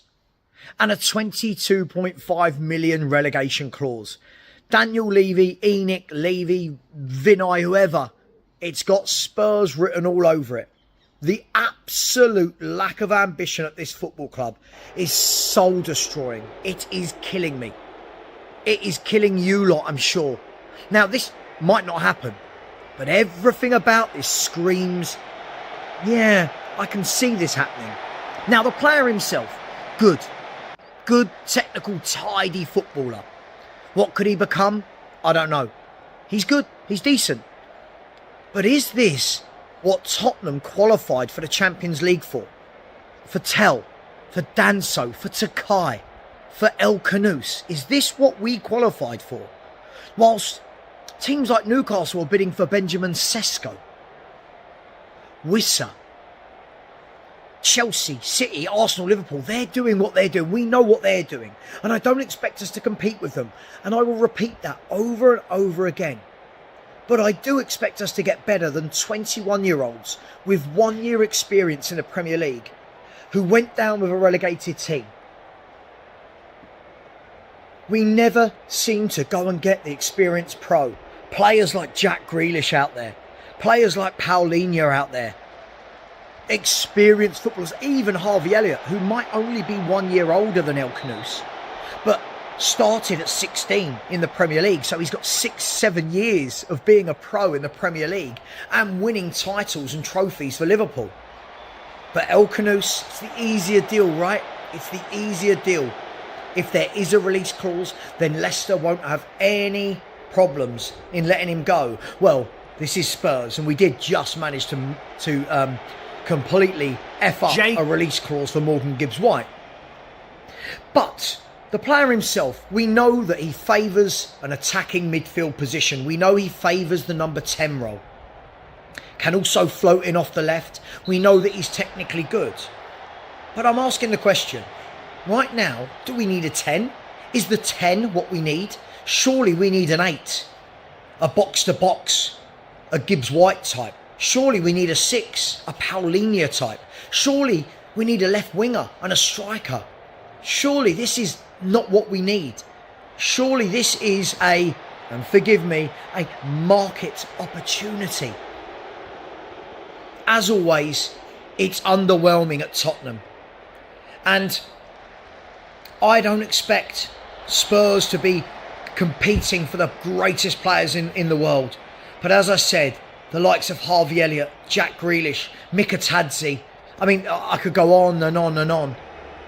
And if we land at the feet of Bilal Kanous, for me, it just screams poverty. It screams that there is zero interest in competing. And you know what? We might as well not have a manager at this stage. We might as well not have a manager. You won't be backing this manager at all. Even when Ange came in, he was given 4 or 5 first-team players in his first window. So far, Thomas Frank's been given 1 in Mohamed Kudus. We're on pre-season with no number 10s, no strikers fit. It's an absolute shambolic shit show. And I'm not saying this is a bad player, I'm not. I don't want to be rude about El Kanous. I'm sure he's going to be a top player in a few years. As I said, he looks like a good footballer. But does this move the needle? Is this yet another 21-year-old we're bringing in where we hope they're going to come good and we're going to sell on for more money? By the way, that's not even been happening, has it? All these young players we've signed, no one's moved on for more money. So, I'm going to throw this to you. El Kanous, a player that if we signed would be at the African Cup of Nations with Morocco. El Kanous, a player that if we signed and if everyone's fit, does he get in the number 10 above Maddison, above Kulusevski? Does he start from the left? Is this market opportunity? So I'm going to ask you lot, where do you stand with this? And there might not be concrete links, but we've seen 3 or 4 different reporters tonight say it. And normally, you don't have smoke without fire. Is this what we've been waiting for nearly 3 weeks in the window without a signing? Is this really what we've been waiting for? Is this really what we deserve? Now, again, I've got to stress this is nothing against the young lad. And I know that RB Leipzig want him as well. But what are we doing here? What are we doing here? We talk and we talk and we talk. We're linked and we're linked and we're linked. And then it's always the same window. And you know what? I really wish someone at Tottenham Hotspur would see this. Put me on a blacklist or something, I don't care. But I really wish they'd see these types of videos where they realise just how deflated and fed up the fans of this football club are. We got Champions League, for crying out loud. Go and act like a Champions League football club. Kudus alone is not enough. Takai, not a first team player. Tell, not a first team player. Danso, not a first team player. Vuskovic, not a first team player. This is an utterly crap window. And we have got just over a month to rescue it. And I'm sorry, you can call me fake, call me whatever you want. You can hate my opinion. But the signings of players like El Khanous are not going to push us any further forward. We'll wait and see what happens. I'm live at 8 p.m. But I'm sorry, guys. This is just truly, truly frustrating. Take care, everyone. And as always, come on, you Spurs.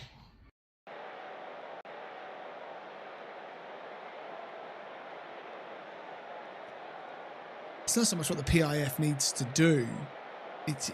They're not doing anything wrong at the moment other than not spending money, but I think it's more that Newcastle are trying. I really don't think it's much that the PIF are doing wrong, in all honesty. As I said, Martin Dubravka's definitely not going to leave there. I think Newcastle buy Sesko.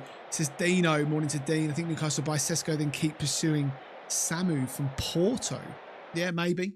A few of you have talked about it in the last few weeks, about the fact that Newcastle should just do all of their business on the continent, more value for money and whatever else. Maybe that's the way they'll go. And is the Ramsdale deal clever by doing a loan in terms of it'll be a much smaller fee up front now? And from what I've read, it's an option to buy. It's not an obligation to buy. So does that mean they're looking potentially at someone else for next season? Morning to Toon. Hope you're well. Yeah, it's going to be interesting. Ramsdale's on camera saying he can't concentrate for 90 minutes and sometimes goes missing. Can't wait for that. Do you know what? I remember when that came out at Arsenal and it almost ended his career, in all honesty. I don't know if did he quite mean it that way? Maybe he did. But I still think he's a really good keeper. I actually think he's an upgrade on Nick Pope. And I'm not saying that because he used to play for Arsenal. I think Ramsdale's better with his feet. I think he's more agile than Nick Pope. I think Nick Pope's a really good goalkeeper. I'd say Nick Pope's a 6.5 out of 10, and I reckon Ramsdale's a 7.5. So I think you're upgrading as well in that. Loan fee is 4.5 million and full wages paid. Southampton are in complete profit on this one. Yeah, 4.5 million on a loan deal is a good loan fee for a goalkeeper in today's world. Ramsdale's coming in, Premier League experience. I've seen the people, I did a reel on it on TikTok, people saying, he's been relegated more times and whatever else. Yeah, but he's played for crap clubs as well. He's played for dross clubs, Southampton dross, Sheffield United dross. Bournemouth were a different Bournemouth to the one that is playing now under Iraola. They were dross back in the day as well. Different owners and whatever else. He was good for a season and a bit at Arsenal. In fact, he was really good. And I think, under Eddie Howe, a manager that he knows, I think it's a smart bit of business. I think it's a smart bit of business. He wanted James Trafford. It didn't happen. So I think this is a real smart bit of business. Latest is Andy saying the latest is on Sesko is that you've agreed terms with Sesko and Leipzig are ready to bid. All on the player now. Man United do need to sell, but like Liverpool will need to sell to balance the books. Man United could spend the money. They'll definitely be able to get it from the bank if they need it. I think just Newcastle have just got to lead on the front foot with Benjamin Sesko and be like, right, Benjamin Sesko is coming. We are going to pay what he wants. We're going to pay the transfer fee. We're going to do it because really, I was looking yesterday. There is not a million strikers left on there. Wout Mande wants Bayern Munich. I know you guys want Wout Made or whatever his name is, but he wants Bayern Munich. Whether Bayern Munich want him still, I don't know. Stuttgart don't really want to sell to Bayern Munich, but he doesn't want the Premier League. He wants to stay in Germany. So I don't see that one happening. You know, the man on screen there, Dominic Calvert-Lewin, do you really want to be relying on him as your number 9 for next year? Not really. Not really. Sesko also, hate to say it, comes in with a resale value as well. He's 22 years old. You know, if he comes in and rips it up and you feel like it's the next move is Real Madrid and you want to sell him in for 130 million and do another resac, then you know, there's another possibility there as well at the end of the day. I think Sesko is the right bit of business for Newcastle. I really, really do. As I said, Isak, I expect the bid to come in from Liverpool this week.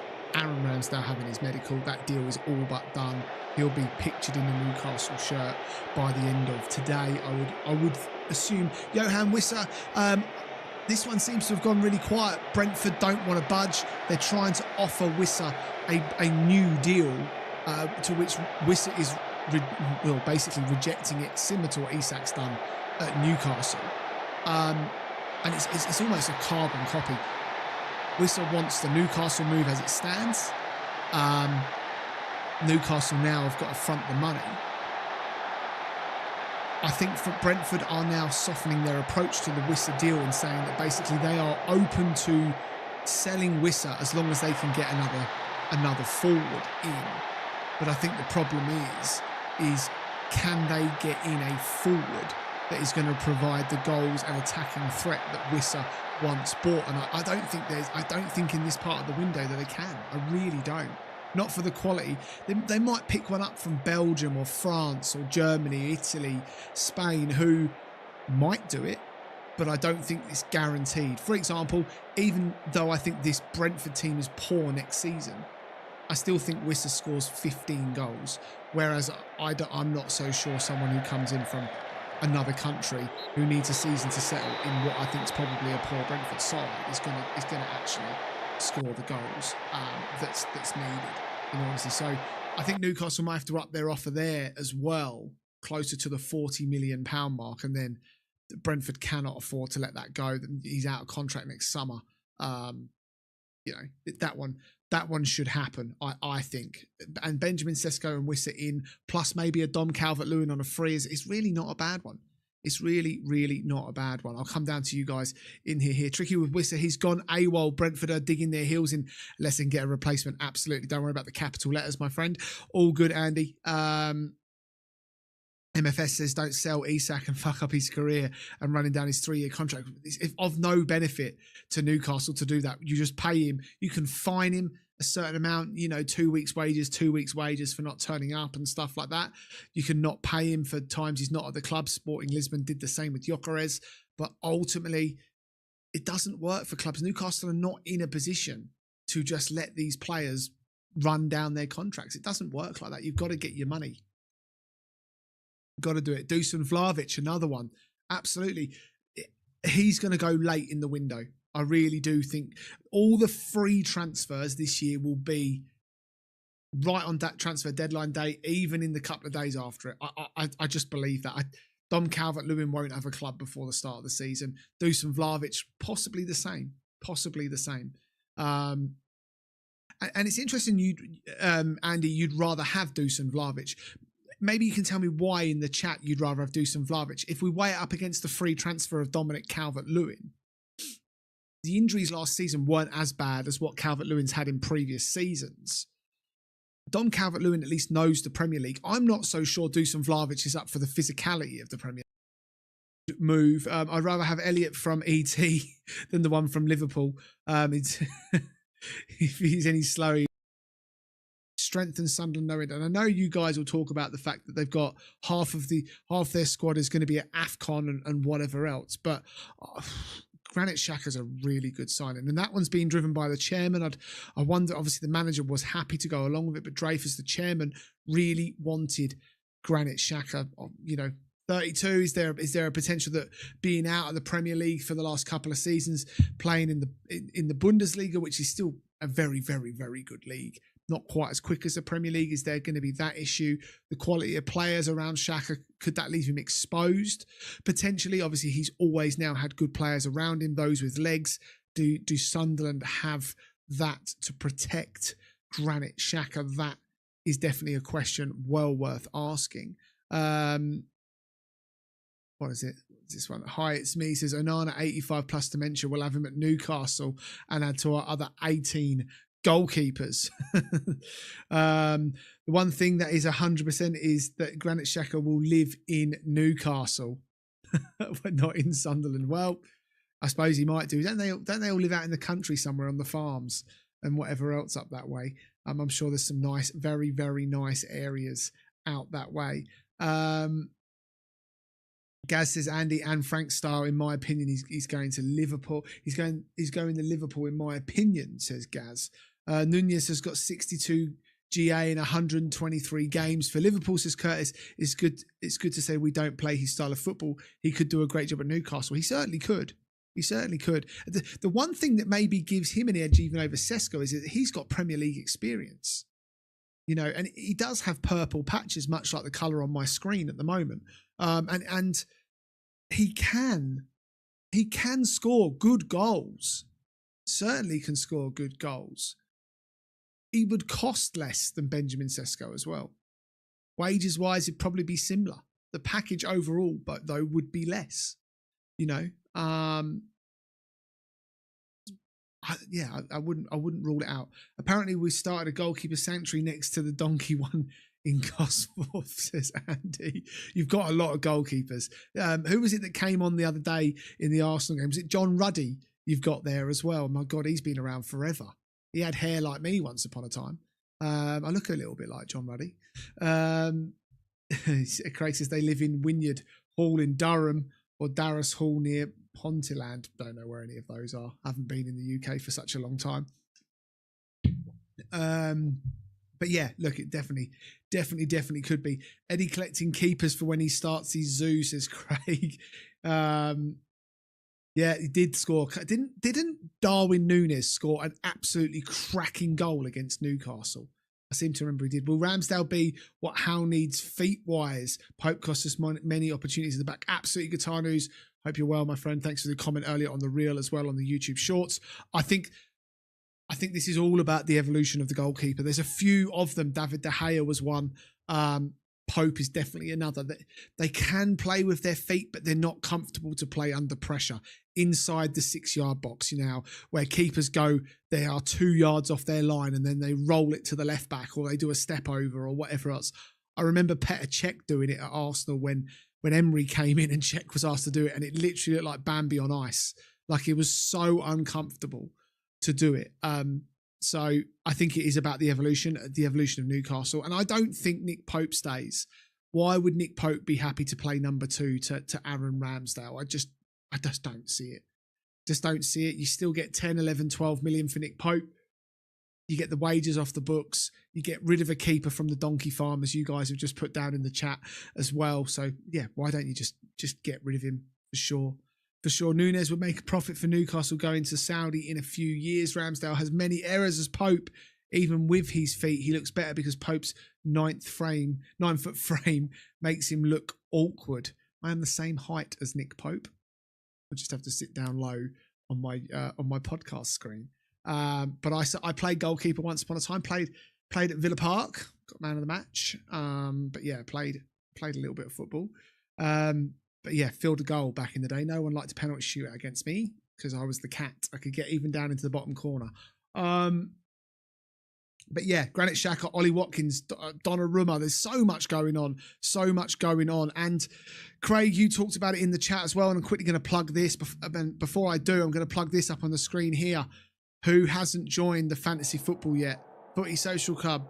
Join. There's the code. Get involved. Let me know in the comments if you have any issues, but we want as many of you in there as possible. There is going to be a first prize. Make sure you guys are subscribing to this as well. Gaz is running it. I'm 6'4", says Craig, but I don't look like a giraffe on ice. Plays central midfield for the Engineers team. There you go. I bet you.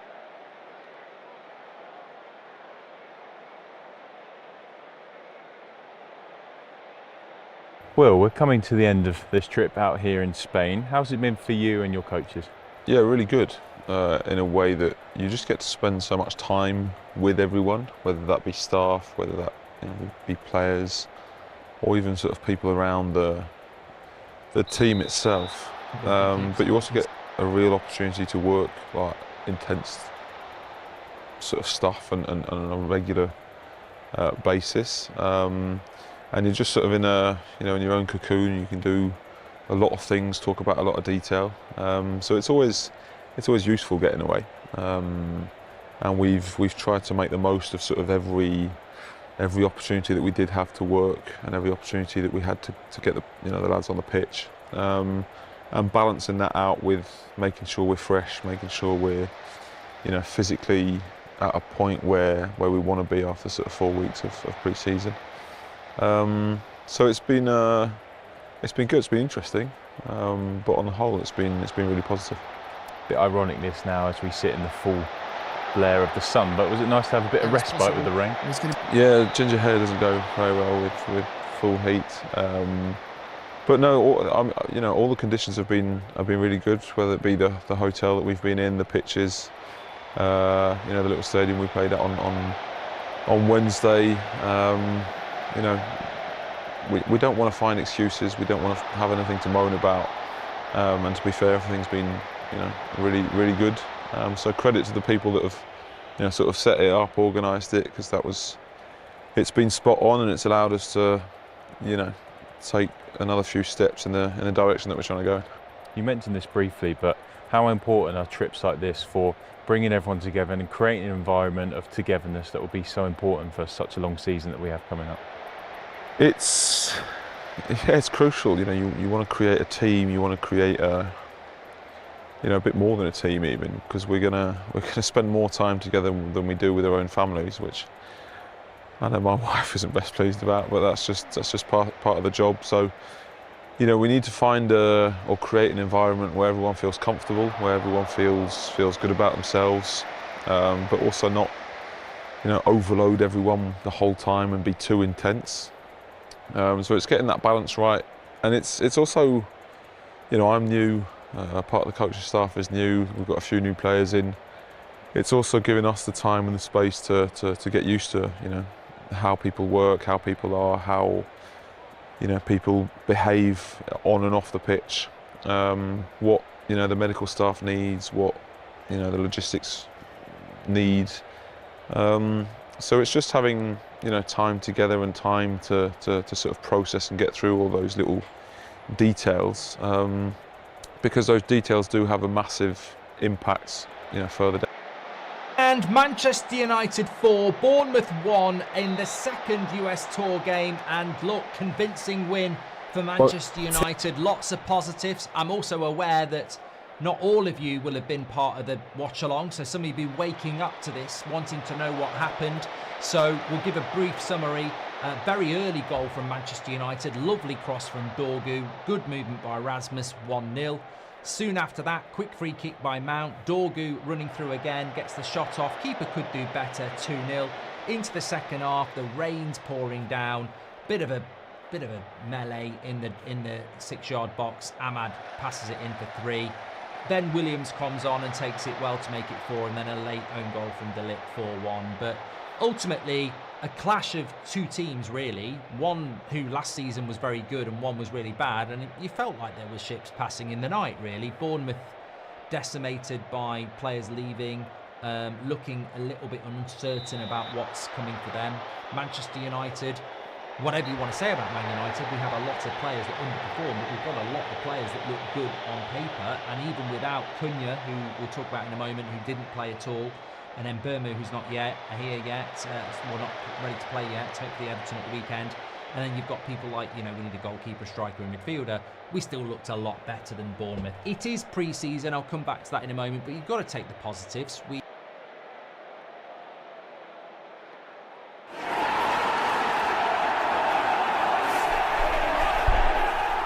Welcome back to Stretford Paddock. This is the Manchester United vs Bournemouth pre-season summer series at Soldier Field review.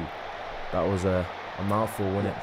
Yeah, get it out definitely. there, make it a little Impressive. bit, spice it up a little bit. I'm trying to get myself some energy going. It's 4:30 in the morning, by the way, if you don't know. Can't be blamed for us. feeling a little bit You know what tired. I mean, so we're trying to, but to be fair, we've got quite a bit to talk about anyway. We do. We've just seen 4 of the best, as the title said, and largely positive performance. I thought it was quite lively with a lot of some electricity in the football, but I think we competed very well. I think quite often when we've played Bournemouth in the past, I think there's been a physicality and there's been a bit of an intensity difference.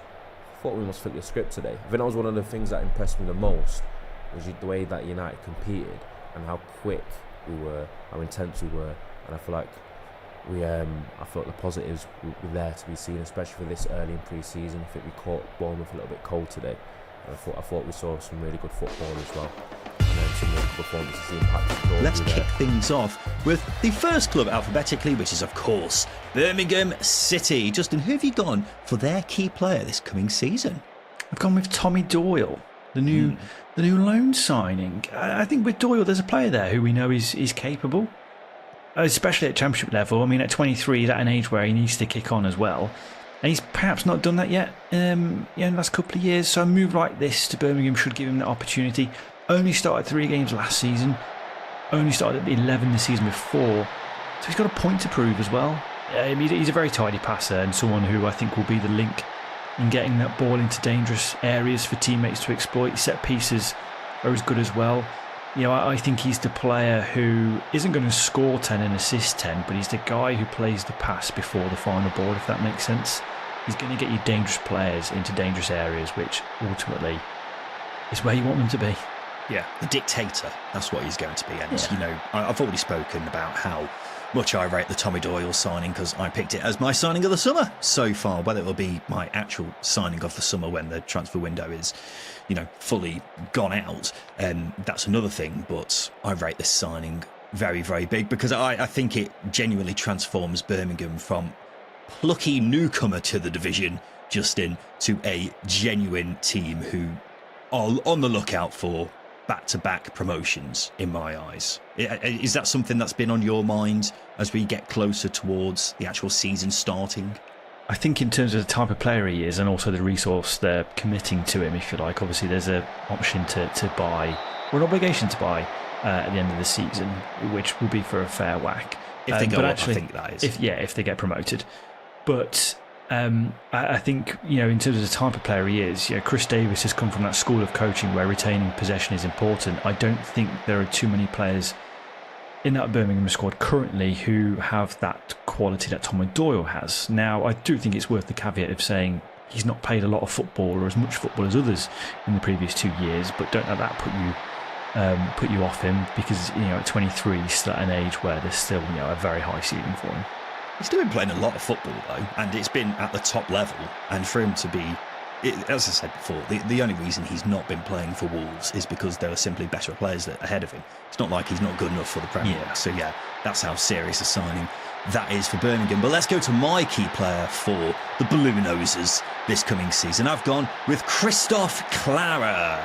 And look, Birmingham City are coming up to the Championship with one of the strongest squads we've ever seen. That's even before all the signings they've already made, like Tommy Doyle.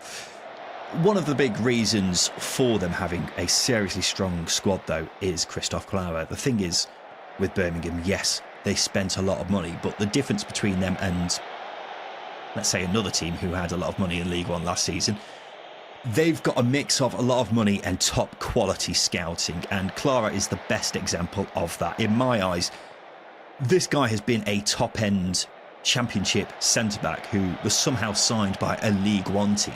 He played nearly every game for Darmstadt in the Bundesliga the season before, and this coming season he will be absolutely massive, literally and figuratively, to Birmingham's ambitions. Because he was Birmingham City's player of the season, you know, not a bad thing to have on your CV considering it was a record-breaking side, and the guy is an absolute monster who will head bricks, but also he's good on the ball, and I'm really looking forward to seeing his partnership with new signing Phil Newman because it's going to be absolutely pivotal to Birmingham's season and the potential for yet another promotion, Justin? He looks like a defender, doesn't he? He looks like a thug. This is going back some years, and only Coventry and Derby fans might be able to sort of remember him. But he looks a lot like Mo Konjic, a very sort of veteran defender. But he looks like he heads the ball and also takes players out as well, because he knows he's been battered by years of, I imagine, good defending. Let's just say that. But I think when you've got players like him in your team, yes, that drive for promotion is there, because you don't sign players of that quality for no reason. I think there's an element of, with Clary, that League One probably played to his strengths a little bit more, whereas the Championship has probably evolved a bit over the past few years, and his mobility is going to be tested. He's a big lad, we know this, and sometimes there were occasions where decisions could have been rash last season when stepping out of defence to make challenges. But I think it will be a learning curve. But I think if Birmingham have a chance to get promoted this season, a strong spine is going to be very, very important. Now you've got Clare at centre half, you've got Tommy Doyle at centre mid, you've got Beadle who's coming on loan as a goalkeeper, and you've got Furuhashi up front. That is the good starting point for a very strong foundation. And obviously Clare was there last season. He knows what it's like. That Birmingham City blueprint. So yeah, it's he's going to be a huge, huge asset, as you said, both literally and figuratively, for Birmingham next season. Yeah, absolutely. Let's go to the next club.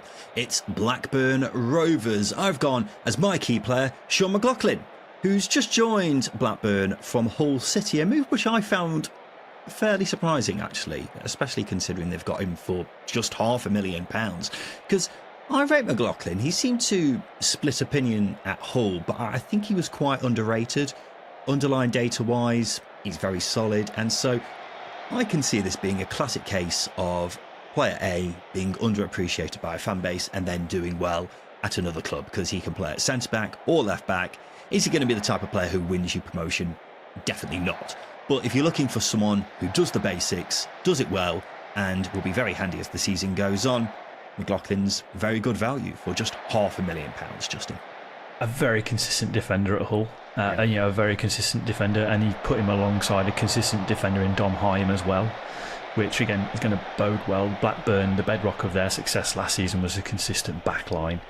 Danny Bart probably outperformed expectations last season alongside Dom Hyam, but I think having a settled couple of centre backs is going to be important. So McLaughlin and Hyam could be massive. I think Scott Wharton's injury record has probably stopped him from progressing as much as we would have liked. So I certainly think McLaughlin is a step up and an upgrade currently. And again, at £500,000, you can't really turn your nose up at it. He's not a blood and thunder type defender, but that's going to be micro-analysing him, but he gets into good blocking positions aerially. He's decent as well. But I think the main takeaway from it is he's going to be that sort of player who, in a consistent back line, is going to be important. Yeah, absolutely. He's kind of he's the kind of player who a lot of managers will appreciate, because if you ask him to do something, he will do it, and he'll do a very solid job of it. As I say, he's not going to get Blackburn fighting for promotion this coming season, but £500,000 for the amount of games and experience that he has under his belt, you can't really go wrong with that. Justin, who's your key player for Rovers this coming season? Bit of a tap-in. I've gone with Todd Cantwell. I think with the loss of Tyrese Dolan and somewhat the resurgence of Cantwell last season, I think Cantwell's going to be in a position again to be that source of creativity for Rovers. He averaged the most key passes in the team last season. That's essentially creating chances. And also accumulated the most assists with 7. Not much, but he's coming off the back of a few wilderness years. 27 as well. Still looks like he's 19, which is great for him. Yeah. But he's 27, so I think he's going to be a player who, when the spotlight is on him and the expectation is on him, I think he can step up. Sort of like Tom Lawrence for Derby a few years back. More extreme example would be Adel Taarabt or QPR, your game changer types. I think Blackburn are going to need him because, again, resource, we know investment in replacing players isn't there, or massive investment to replace these quality players. So having Todd Cantwell already on the books, I think is going to be very important. So yeah, Todd Cantwell for me is the player I'm picking for Rovers. Yeah, he gives them a bit of an X factor, doesn't he? Because Blackburn, that's something they are lacking and have lacked for some years now, I think it's fair to say. Adel Taarabt's a very interesting comparison. But yeah, he does give Blackburn an X factor. So yeah, he's going to be massively important for them. And he looks a bit like a One Direction member, Justin. Yeah, I see it. I see it. That's what I mean. He looks like he's got flawless skin, which I'm very jealous of. And his hairline's fantastic. So fair play to him. But the gold locks in that blue and white is a fantastic asset again for Rovers. Yeah, looks great. Looks absolutely great. Well done to you, Todd. Let's go to Bristol City, who are our next club. Justin, kick us off. Who's your key player for the Robins? I've selected Jason Knight. This is more to do with Gerhard Struber. He's going to want to play high. He's going to want to play aggressive. We know what to expect from him to a certain extent. He's going to want to pin opposition back. And I don't think there's a player in the Championship with the legs that Jason Knight possesses. Yes, I know some listeners will be like, well, what about this player? Jason Knight can sprint all for 90 minutes. He's that type of player. But I think he's actually more intelligent on the ball than many will give him credit for as well. Mainly because he's smart with his choice of pass. I know numbers-wise he doesn't stack up against other players' goals and assists. But aerially, he's dominant despite his size, and his runs off the ball are very intelligent. Again, this is a trait in football that is vastly overlooked. You have players who will make runs just to create space for others, and Knight is and always will be one of those players. That will get you Anis Mehmetis and Scott Twines on the ball, the creative outlets, because he's going to create space for them. So, as I say, that ability to press, ability to be intelligent in that midfield, I think is going to be massive for Bristol City next season. Yeah, I'd love to see it if it was possible for us to look at the amount of distance covered in the Championship. Yeah. As far as I'm aware, I don't think anyone keeps a record of that, but Jason Knight simply has to be top because the amount of miles he covers is just insane, really. And I've always said he's one of the most underrated players in the division for me. I think he's someone as well who has just got progressively better and better ever since moving to Ashton Gate as well. So if that continues, then he's going to be absolutely huge for Bristol City. I also think if Burnley was still, in the Premier League with Sean Dyche, then he would have been absolutely nailed on to go there at some point. But maybe he's a bit unfashionable for modern Premier League sides just now. I don't know if you've got a take on that. No, it's so true. I think a Sean Dyche team who don't have as much resources as other teams are going to sign Jason Knight for £10 million. Yeah. We know that. It's a Josh Brownhill type player, isn't he? But I like Brownhill. I think Jason Knight's got the ability to extend his game even further. So there's one thing I will say to that. But yeah, this has got Sean. He's a player that's got Sean Dyche written all over him. Yeah. Wherever Sean Dyche crops up next, I'm sure he'll be having a good old sniff of Jason Knight. Let's go to Emil Rees. He's my key player for Bristol City. Now, of course, Justin and I had our disagreements earlier in the summer about what kind of level Emil Rees is at. I don't think he's a bad player, don't get me wrong. I just wouldn't personally have him at a club chasing the playoffs like Bristol City are. But the reason he's key is because a lot of the emphasis on scoring goals is going to be resting on his shoulders this coming season. Bristol City's top two scorers last season were Anis Mehmeti with 12. Is he going to produce that number again? Unsure. And Narky Wells with 10 was the other top scorer who's not at the club anymore. The next highest scorer after those two had 5. So Bristol City's other striking options, they're not great. Now, Rees, he's a good finisher, but my big issue with him is he doesn't offer a massive amount outside the box. That's where he's really got to improve for me, and is where I've got serious doubts over him as a striker for a top 6 team. If he can be a lot better there and scored a load of goals in the process, Bristol City probably will finish in or around the playoffs this coming season. Hence why I've got him down as their key man, and I'm interested to see how he does, no matter how much I rate him, Justin. I like Emil Rees. I do rate him. I do agree to some extent that he can offer a lot more. Especially outside the box, but a player of his age, is he going to really do that? Probably not. So if you've got a striker who's getting into the box, who just wants to score goals, then fair enough. I think he's a player who is probably going to make 30 appearances, start 30 games, and then make 12 off the bench and score you sort of 10 to 13, 14 goals, which is a very good return from a player signing on a free transfer, no less. I think he's got a point to prove, because I do think he is capable of stepping up for a team pushing for the playoffs, because, as I alluded to a few weeks ago, Sunderland are interested in him, Middlesbrough have been in him in the past, and I think when you've got interest like that coming in and potential big money bids coming in, there's clearly a player they rate. So if there's a player that I want to prove you wrong this season, I want it to be Emil Rees. The next team who we're picking a key player for is, of course, Charlton Athletic. I've gone with Rob Apter. Now, some of our listeners probably don't know who Rob Apter is. He's joined Charlton from Blackpool for around £2.5 million and looks to be a very exciting move. Blackpool fans are gutted to be losing him, and it's because he looks a real talent. For me, only Kwame Poku was ahead of him in terms of right wingers in League One last season, and that's because the standard in that Kwame Poku set was incredibly high last season. But Apter's only just turned 22. He scored 8 goals, was one of the top chance creators in League One, and was also one of the best at taking on players. It's rare for a player of his age to be such an all-round attacker, but this is what we've got here with him. Now, there'll probably be questions over whether he can make that step up to the Championship, which is fair.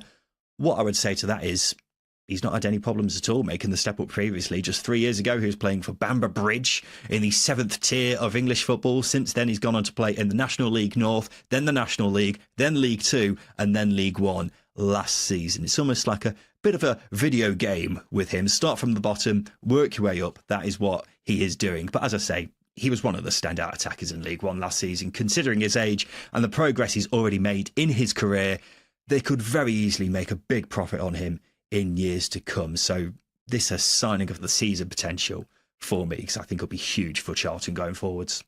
Certainly in terms of impacts for an individual club, I think there's that potential for him to be signing the season. Definitely, sort of like Josh Murphy last season for Portsmouth. At 22, loads of room for growth. I think that's a really good investment from Charlton, really smart investment. You know, you mentioned he scored 8, he assisted 4 last season, so 12 goal contributions, but it was 9 goal contributions in the final 22 games of the season, so it was a very good second half of last season as opposed to the first. Sonny Carey, who Charlton have also signed from Blackpool on a free transfer, had a similar vein of form, so it's clearly something going on with Blackpool as opposed to those two players. But when you talk about their contributions and then obviously Rob Apter as well, you can't understate it. And I think it is a very smart investment coming off the right hand side. It'd be interesting to see how he does adapt to the Championship. But as you noted, his trajectory has been going this way. And I think when you've got a manager like Nathan Jones, I don't think any player has a ceiling just yet. Yeah. But as far as why he's a key player, right wing was definitely an area Charlton needed to strengthen following the departure of Thierry Small to Preston. And now I think they've got someone who's actually an upgrade on him. So it's a great move. And I continue to be very impressed with Charlton's business this summer. And Justin, you've got a new signing as your key player as well. Yeah, I've gone with Thomas Kaminski. I was humming and hawing between him and Tyrese Campbell, but my thinking on Campbell is he's still young and he's got to adapt to the Championship. And I know we've just mentioned Rob Apter, but I wanted to go with experience, but I also wanted to go with a goalkeeper because I think teams coming up from League One into Championship need to have a very good goalkeeper. It doesn't matter. Let me just interrupt you for a sec, Justin. There's two Tyrese Campbells, if anyone's confused about what Justin's talking about there. Carry on. Yeah, the slightly younger one who plays for Charlton. But I've gone with Thomas Kaminski for the fact that he's a good goalkeeper. He's a very good signing at Championship level. You know, he's been around the Belgian setup, national setup very recently, which is obviously packed full of talent. But with Charlton signing him, and the reason why I've gone with the goalkeeper is because I think they're going to have a lot of games that are going to be tight. A lot of games are going to be tight. I don't think they're going to concede a lot of chances because Nathan Jones' teams typically do not concede a lot of chances. His Charlton side were ranked one of the lowest teams last season in terms of shots on goal, and you just have to look at his Luton side and how incredibly efficient they were at keeping clean sheets and keeping opposition at bay. I think that'll be the case, but that's not to say they're not going to concede a couple of chances where they're going to need a very good goalkeeper to keep those chances out. And I think Thomas Kaminski has a potential, like last season with Luton, to win them 8 or 9 points next season, which will be pivotal. Yeah, absolutely. I was bigging that up when we were talking about signings of the summer so far. I'm not going to disagree with anything you say there, Justin. We'll go to the next club because it's Coventry City, and you were just talking about a goalkeeper. I've gone for a goalkeeper as their key player. I've gone with Carl Rushworth, who at the time of recording hasn't officially signed yet, but it looks to be fairly imminent. And the reason why he's going to be so important to Coventry is because goalkeeper was very much a problem position for them towards the end of last season. Their number one, Oliver Doven, did his ACL in April, so he's going to be out until probably the new year. In came their number 2, Brad Collins, who I think it's fair to say had a bit of a shocker. He was at fault for several goals during the 7 games he was called upon towards the end of the season, and then that meant they had to draft in their third choice, Ben Wilson, for the playoffs. Ultimately, goalkeeper was clearly high up on their priority list for this summer. Now, Carl Rushworth is a very good one to get in. It says a lot that Coventry reportedly bid $5.5 million for him, and that was rejected. So they've had to settle for a straight loan deal, but that shows Brighton, his parent club, still clearly think he could play for them in the long term. He's coming off the back of a pretty frustrating season where he was on loan at Hull, could not stay fit, and eventually got recalled, so barely played much at all last season. But the season before, he played every minute for Swansea and was superb. He's still only 24 now as well. I think he's got a big future ahead of him and could turn out to be a top-class keeper, particularly with Coventry this coming season, Justin. Yeah, Brighton seems to be stockpiling very good goalkeepers. Obviously got James Beadle, who's out on loan in the Championship. Carl Rushworth is another one. Obviously, Rushworth will be very familiar to fans in the Championship. His loan spell at Lincoln 2 years ago was brilliant. He was good at Swansea in the 23-24 season. Obviously, mentioned not being able to stay fit at Hull last season, but the fact remains he is good enough for this level. And Brighton wanting to keep hold of him is a very important thing to note, really. Just in terms of what how Coventry can play, I think we saw Dovin be very important, but also playing out from the back is going to be very important for Coventry as well. And Carl Rushworth, we know, given his exploits with Swansea in previous years, he's capable of it. And obviously, go through the school of coaching at Brighton, he's going to be a goalkeeper who needs to be good with his feet. And again, just in terms of his overall ability, shot stopping, but also playing out from the back, 2 important factors there. Yeah, absolutely. Justin, who's your key man for Coventry City? I've gone with Matt Grimes. I think there's a lot of players you could have picked with Coventry, like Haji Wright, Jack Redoni, Ephraim Mason-Clark. There are quite a few candidates, but the reason why I've gone with Matt Grimes is for several reasons. I mean, he's notoriously been key for Swansea and how they play. His calmness in possession is one thing, but he's very good at shielding a back four with some very underrated ball recovery numbers in recent years. It's not his main game, but I do feel his reading of things in midfield make him a player who can do his job well, and do it well into his 30s. I feel like he could do the same thing when he's 35, but like Barry Bannon in a sense, or Andre Pirlo if you want something a little bit more sophisticated. Some of your comparisons in this episode they're not comparisons. It's bringing context to a role in which a player plays. I'm not comparing Matt Grimes to Andre Pirlo or Barry Bannon to Andre Pirlo. It's more so what they do in possession for a team. But I think if Frank Lampard is going to be successful next season, basing what this team does in possession around Grimes, I think is going to be vital. We saw a lot of the times there's an over-reliance on set pieces and wide areas too much.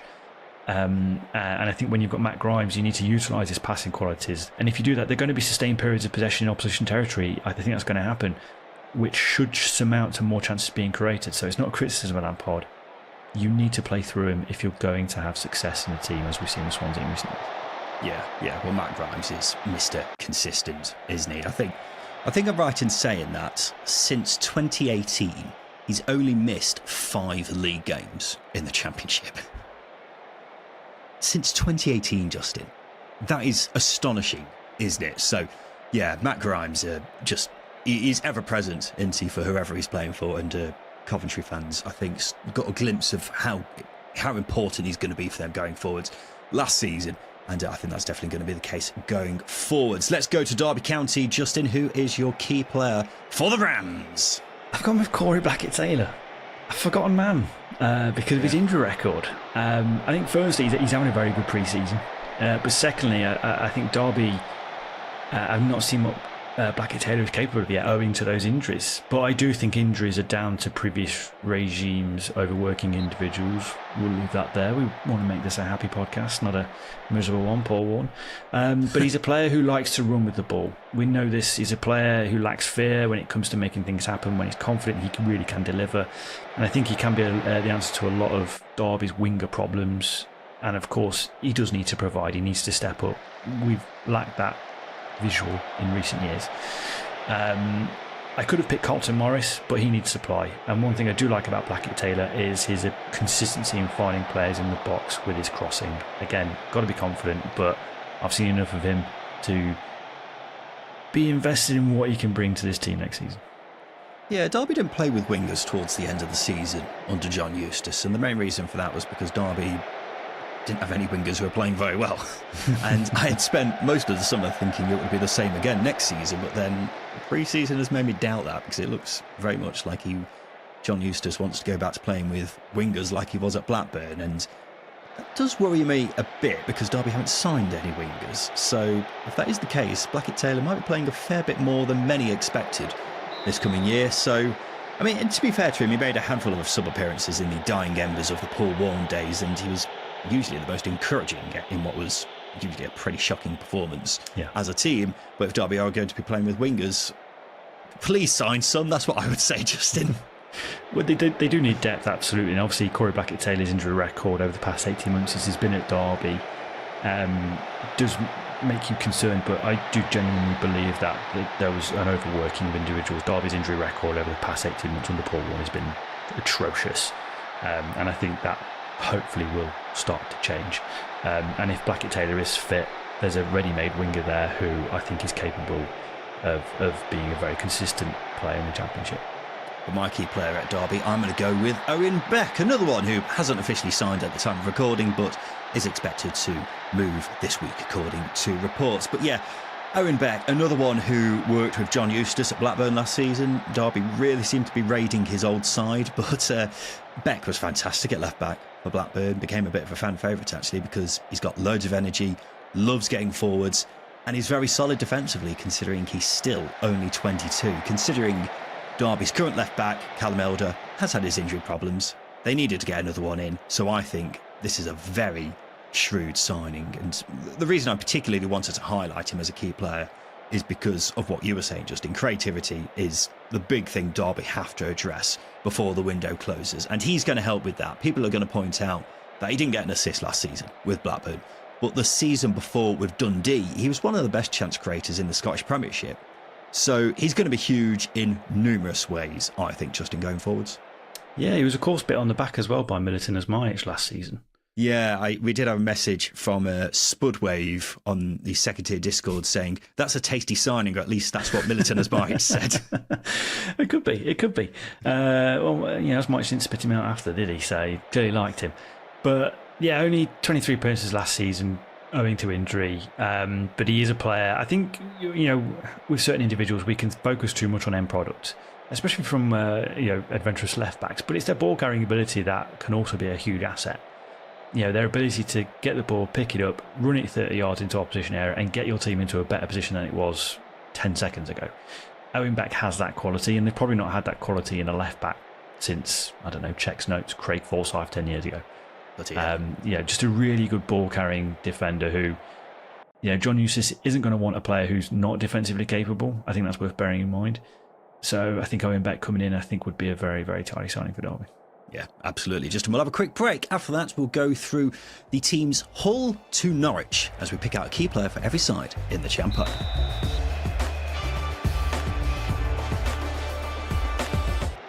Welcome back to the Second Tier Podcast. We're picking a key player for every team in the Championship, but a just quick diversion to the latest video on the Second Tier YouTube channel, because I've been ranking every Championship manager on how likely they are to be sacked this coming season. And we've been talking about managers a lot here on the podcast this past week. Just now, I don't want to reopen any healing wounds, but was there anyone who you think, in fact, who do you think is the manager who is most likely to get sacked in your eyes this coming season?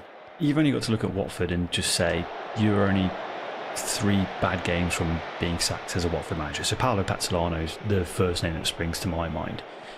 Liam Manning's an interesting shout, because let's say you get to October and they sit 12th and there's not been this resurgence that is maybe expected, especially justifying the spend. Is he going to be under threat? Maybe.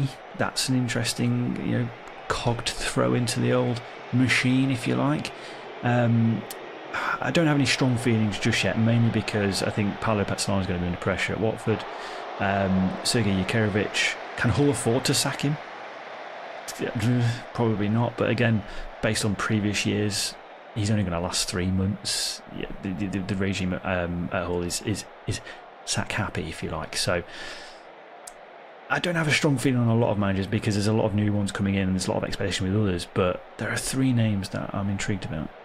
I can tell you now, Liam Manning wasn't one of the managers I picked as most likely to get sacked this coming season, but you can find it for yourself who I've gone with there. I've also picked out the managers who I think are safe as houses this coming season as well, so you can have a look at that and get your own takes on it on the Second Tier YouTube channel. Go watch it now. Right, let's get on to the key players for the rest of the teams in this episode, Justin. We've got Hull City next. Who have you picked as a key player for them? I've gone with Mohamed Baloumi.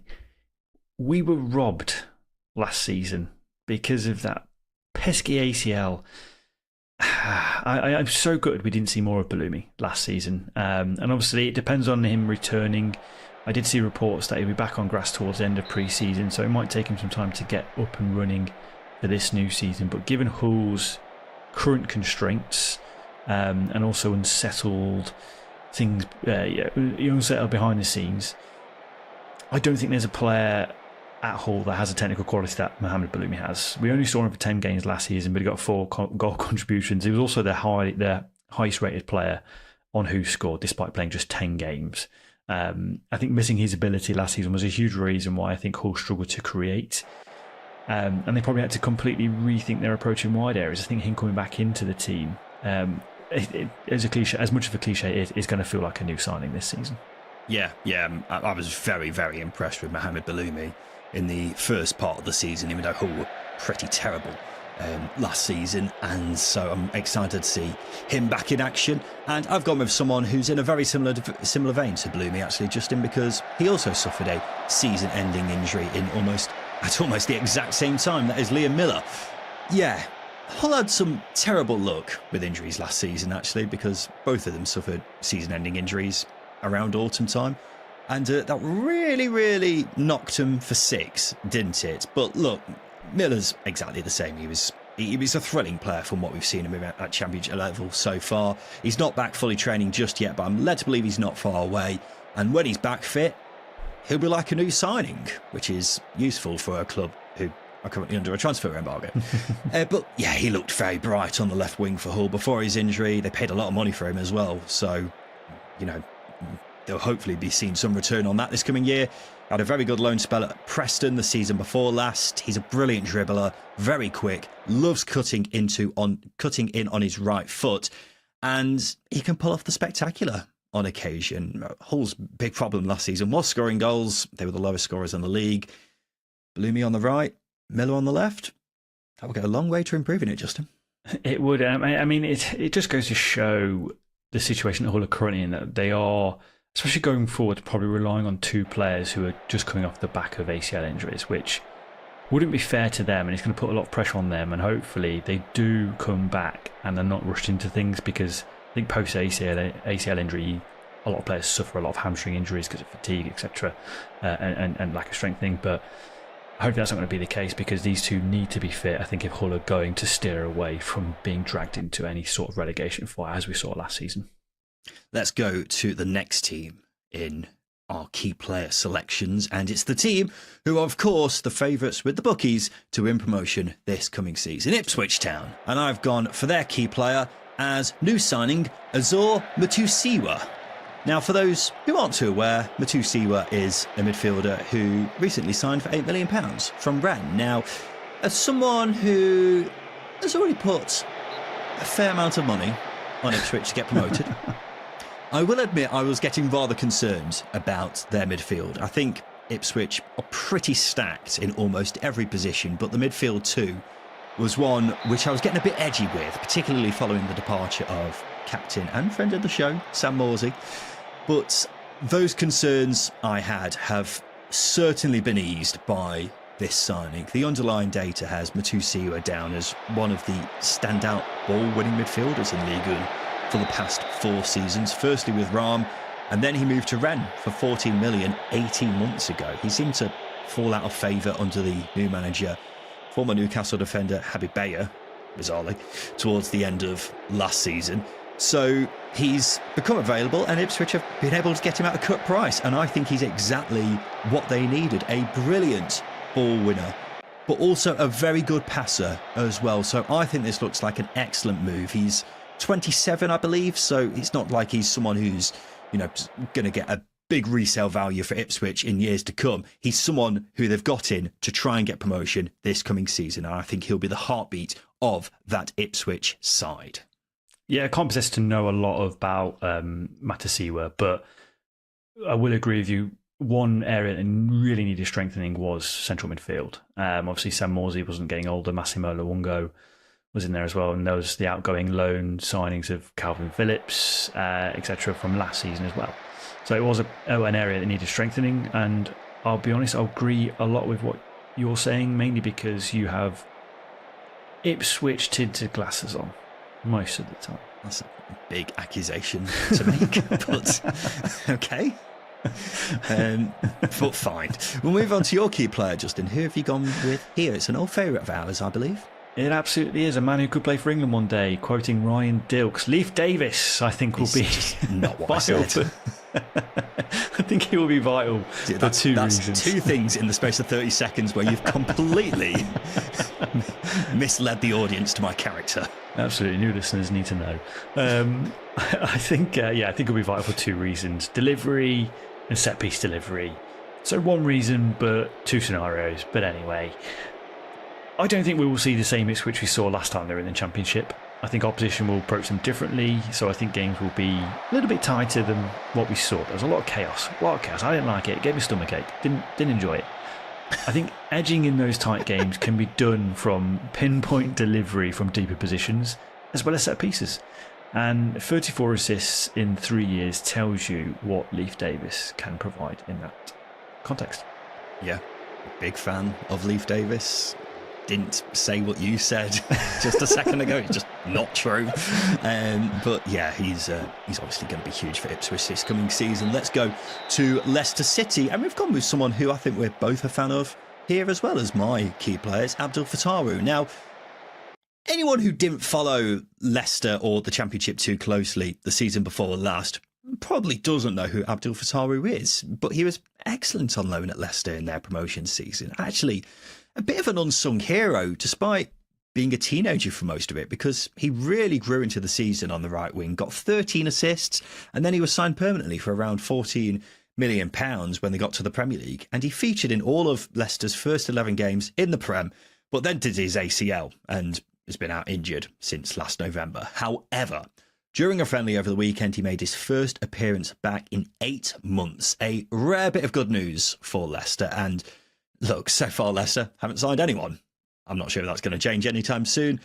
But a fully fit Abdul Fatawu will be like a new signing. And a lot of Leicester's hopes for the new season could rest on his shoulders and how quickly he gets back to full fitness. So yeah, absolutely, Abdul Fatawu. A fully fit Abdul Fatawu will be absolutely lethal, Justin.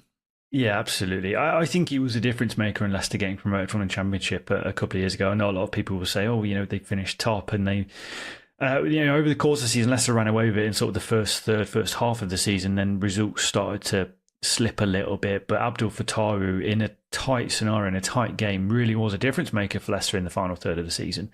Scored some incredible goals and really lit things up. He's a player who just runs without fear, and you've got to love wingers who are like that. In a system under Enzo Maresca, it really, really works. It'll be interesting to see how it works under Martí Cifuentes. But on one flank, you've got Steffi Mavrididi, on the other, you've got Abdul Fatawu. That's the recipe for a lot of excitement down both wings. And Abdul Fatawu, as you say, 21 years old, will want to make up for lost time. Last season, obviously, only made 11 appearances in the Premier League last season.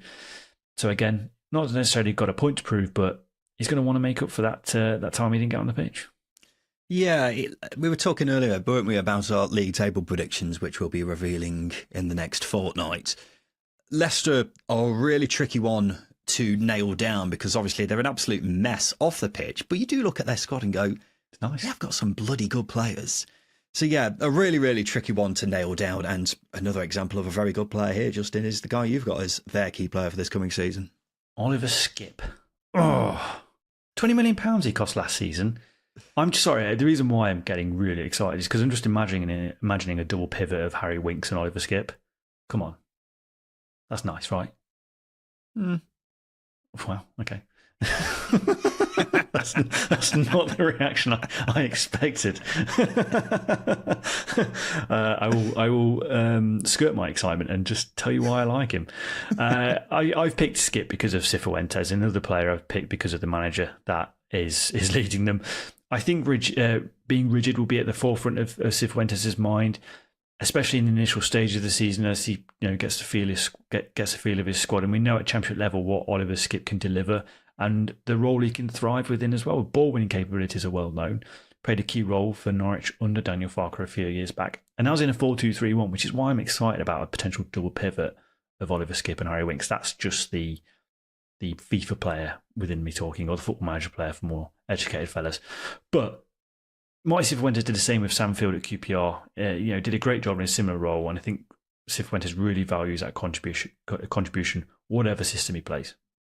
Yeah, I mean, for full clarity, it wasn't Oliver Skip who I was making that weird noise to before. But yeah, we'll obviously have more of a chat about Leicester squad as a whole as we gear towards the new season. Let's go to the next club in our key player selections. It's Morgan Whittaker of Middlesbrough is who I've gone for. The Teesiders. Yeah, I think it's fair to say Morgan Whittaker's move to Middlesbrough hasn't gone to plan so far. He was signed in January for around $5 million to give them some extra firepower in their hunt for a playoff place, and he's still yet to score a competitive goal for them. He got just the one assist. In fact, Middlesbrough only won 3 of the 11 games he started for them last season. Now, Middlesbrough as a team dropped off quite considerably as the season went on, but Borough fans are yet to really see why they paid such a big amount of money for him.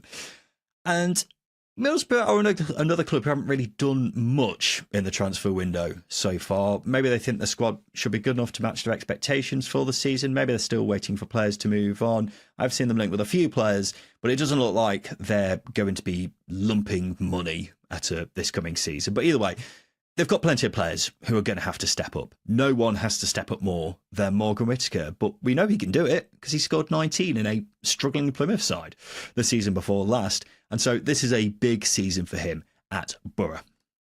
I'm a bit hesitant with Morgan Whittaker, mainly because we saw a really good year from him at Plymouth in the Championship, and we saw a mixed 6 months, and then obviously the move came about to Middlesbrough, and he just never got going. He's a very talented ball carrier, and he's very capable of scoring a very good goal from distance. I think I need to see a little bit more from him to be really convinced that he's capable of stepping up into a team who are going to be pushing for the top 6, where games are a little bit edgy and he's got less space and less time for decision making, etc. in that final third. So I'm a little bit more hesitant with Morgan Whittaker, just because I don't think he had a very good year last year. So for him to step up to Middlesbrough, a bit uneasy. No, I agree with you, Justin. I absolutely agree with you. When I say him as Middlesbrough's key player, I'm not saying I think he's their best player or he's going to win their player of the season. I think he's someone who has to step up. I absolutely agree with you there. Because we saw at Plymouth that when he's kind of the focal point of that team and everything is going through him, he can really flourish. But when you're at Middlesbrough, where the standards are a bit higher and you're having to play a bit differently, more on the front foot, it's not really worked out for him so far, has it? So yeah, he's got a lot of doubters to prove wrong, but he's still young. We know what that left foot can do. So hopefully we see that more under Rob Edwards' side this coming season. Who have you gone for Borough's key man, Justin? I've gone with Finizas. 12 goals, 11 assists last season, 45 appearances. Very, very capable. I think he may be had a habit of dipping out of some of the big games with a lot on it, but I think he's still growing into that mould of, the spotlight's on him. He's the main man in that final third. I did fancy picking Riley McGree, mainly because I really like his influence on this Middlesbrough team when he's fit and firing, but injury record of past isn't great, and also that was in a Michael Carrick system, might be very different here under Rob Edwards. So Finizas, I'm throwing him in there. Like I said, when you're needing a player who can spark something, just mentioning Morgan Whittaker, that inability to make good decisions in tight spaces, Finizas can do it. He can do it. We've seen it. We saw it last season. And we know what he can deliver in terms of numbers, not only in what he actually delivered, both goals and assists, but also the chances he creates that aren't put away in a Middlesbrough team who, over the past few years, have been criminal underperformers of putting chances away. Imagine if they were scoring goals. How much more significant would have Finn Azaz have posted numbers-wise? It would have been ridiculous. So if the tides have turned and Middlesbrough start to put chances away, Finn Azaz's numbers could go up. Yeah, well, he got a fair few last season, didn't he? And it did tend at some points last season to feel like when Finn Azaz doesn't play well, Middlesbrough don't play well. So that's essentially why he's going to be key this coming season, Justin. So yeah, it's a pretty safe pick on your behalf, isn't it? Let's go to Millwall as the next club who are picking a key man for. I've gone with Mihailo Ivanovic. I'm very excited to see what Mihailo Ivanovic can do next season. I would even go as far to say I think he could be one of the standout players in the entire division, because he was signed by Millwall for $2.5 million last summer. It took him a fair while to adapt to the Championship, but then suddenly everything clicked for him. And he was tremendous. Scored 10 goals in the final 19 league games. The partnership he struck up with Josh Coburn in particular really started to bear fruit, particularly in the final few games of the season. And so if that's a sign of things to come, he could be deadly, especially now Coburn's obviously joined on a permanent. He's an excellent finisher, still only 20. He's got an enormous amount of promise, and he has been linked with a move to the Premier League, which I think is a massive compliment, but Millwall don't want him to go. Simple as that. And so assuming he stays, he's without a doubt going to be a big player for the Lions. Do you like Ivanovic, Justin? I really like him. I'm really excited by him. He's clinical, he's instinctive. And I think in the first third of last season, we saw someone who looked a little bit lost at times, but he really grew into the campaign. And I think he really took his game into a different stratosphere once Alex Neil took charge and got his blueprint onto the team as well. Like I said, that instinctiveness to not only get into good positions, but his finishing. He's just a delightfully composed player when he's in the right headspace. And I think at 20 years old, there's a lot of room to grow. And I think that partnership you mentioned with Josh Coburn, to spend £5 million on a striker who's probably going to get the best out of his strike partner, I think might be some really, really shrewd business from Millwall. Yeah, those two, their link-up play could be huge for the Lions, because I have heard increasing murmurs of people thinking they I don't really know if Millwall can be counted as a dark horse, considering they only just finished outside the playoffs last season, but being a genuine playoff side this coming season, and he is absolutely going to be massive to that. Who do you think is going to be massive for Millwall this season, Justin? I've gone with Casper De Norre. I think if there's a player that sums up new age Millwall, it's De Norre. Destructive, high energy ball player, but he can play. If I was looking for a player who can do it all in midfield, I would be looking at Casper De Norre, especially for a Championship club with a decent budget. But that's just to exemplify how much I like him as opposed to generate interest in him. I think he's going to suit what Millwall wanting to do next season under Alex Neil, in that they're not going to be this direct side we've come to know over recent years, especially under Gary Rowett and Neil Harris. Alex Neil, as we saw last season, did mix things up, and Casper De Norre can improve with playing the ball on the deck. I think his ability to switch play, win the ball back and switch play and get Millwall on the front foot again, I think is going to be really, really important, especially if Millwall are going to be charging up and pushing for a top 6 place. Yeah, he's one of the best midfielders at what he does in the Championship, isn't he? He's done that.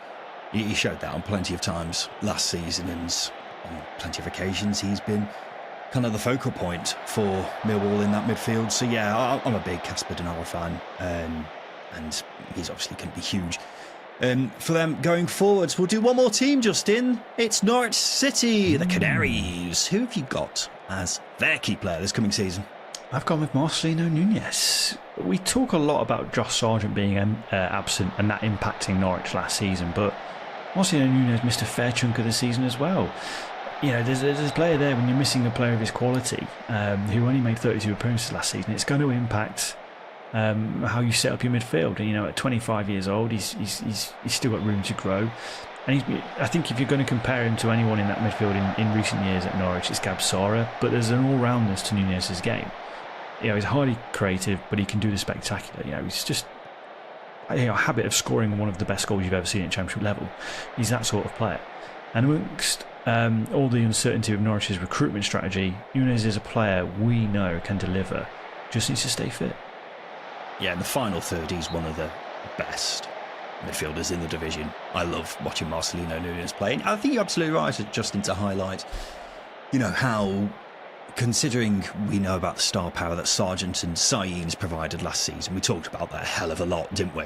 I think Núñez is definitely the next in line out of those players. I don't know about the new signings that Norwich have made so far and how they'll take to the Championship, but Núñez, based off what we've seen of him so far, he can definitely provide that. And yeah, you talk about some of the worldies he's scored. Remember that goal against Birmingham? Oh my lord! I did very much. Dare I say, did I rate that as one of the best goals I've ever seen? You probably did, and I don't think it's that outrageous a shout actually, because to hit a volley like that is sensational. My key player for Norwich City this coming season is Ante Cernak. Now, it suddenly dawned on me the other day that Norwich will be heading into this season with a front line which cost in the region of £22 million. You've got new signing Matthias Kvistergaarden, who cost £7 million.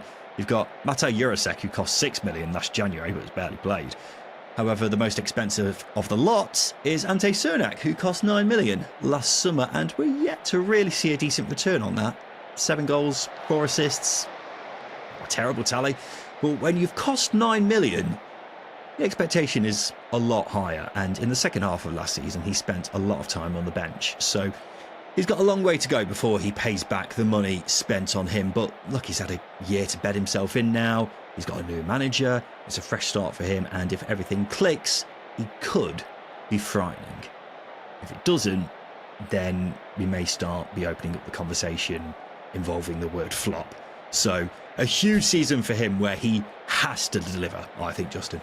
Yeah, he does. And it's a lot of pressure to put on a 21-year-old, but in the context of Boye Saïns leaving and Josh Sargent probably on his way as well, there's a lot of firepower leaving that squad, leaving that front line. Players are going to have to step up, and unfortunately Ante Cernak's one of those players that's got to step up. And rightly so with the fee that Norwich have paid. That's not Cernak's fault by any means. It's the recruitment Ben Napper and the financial decision making that goes on at the club. Nothing to do with the players, but unfortunately me, will put that pressure on those individuals. So he's a player that can't afford to not step up. He's got to do it, which is, like I say, it's pressure. It's a lot of pressure, but Norwich can't afford him not to step up either. There's a lot of variables going on here for Norwich being a success next season. I do feel for Lee Manning a bit, but I feel for the players that have been recruited with that pressure that's going to be on them. Yeah, well, you can't just drop $9 million on someone and keep saying to him, it's all right, mate, there's always next season, especially when it's a club like Norwich. You don't have parachute payments now. You need to be seeing results for that amount of money, don't you? And as I say, a £22 million front line. Yeah, we need to see some results, don't we, Ben Napper? Otherwise, your record as a sporting director is going to be questioned even more. It looks like you want to say something, Justin. I was just going to say that well of players that they've been selling is starting to dry up a little bit. They need new players to step in and create assets of themselves, not asses. Sorry. Jesus Christ. So these players do have to step up for a number of reasons, not only to deliver success on the pitch, but also so they can become sellable in 2 or 3 years' time, because that's clearly the model that Norwich is starting to adopt now. Yeah, absolutely. But there we go, ladies and gents. This has been us picking a key player for every team in the Championship, part 1. We'll have part 2 coming on Sunday, where we'll be going through Oxford all the way to Wrexham. So we look forward to seeing you then for that. Just a quick one before we disappear. If you wouldn't mind giving us a like.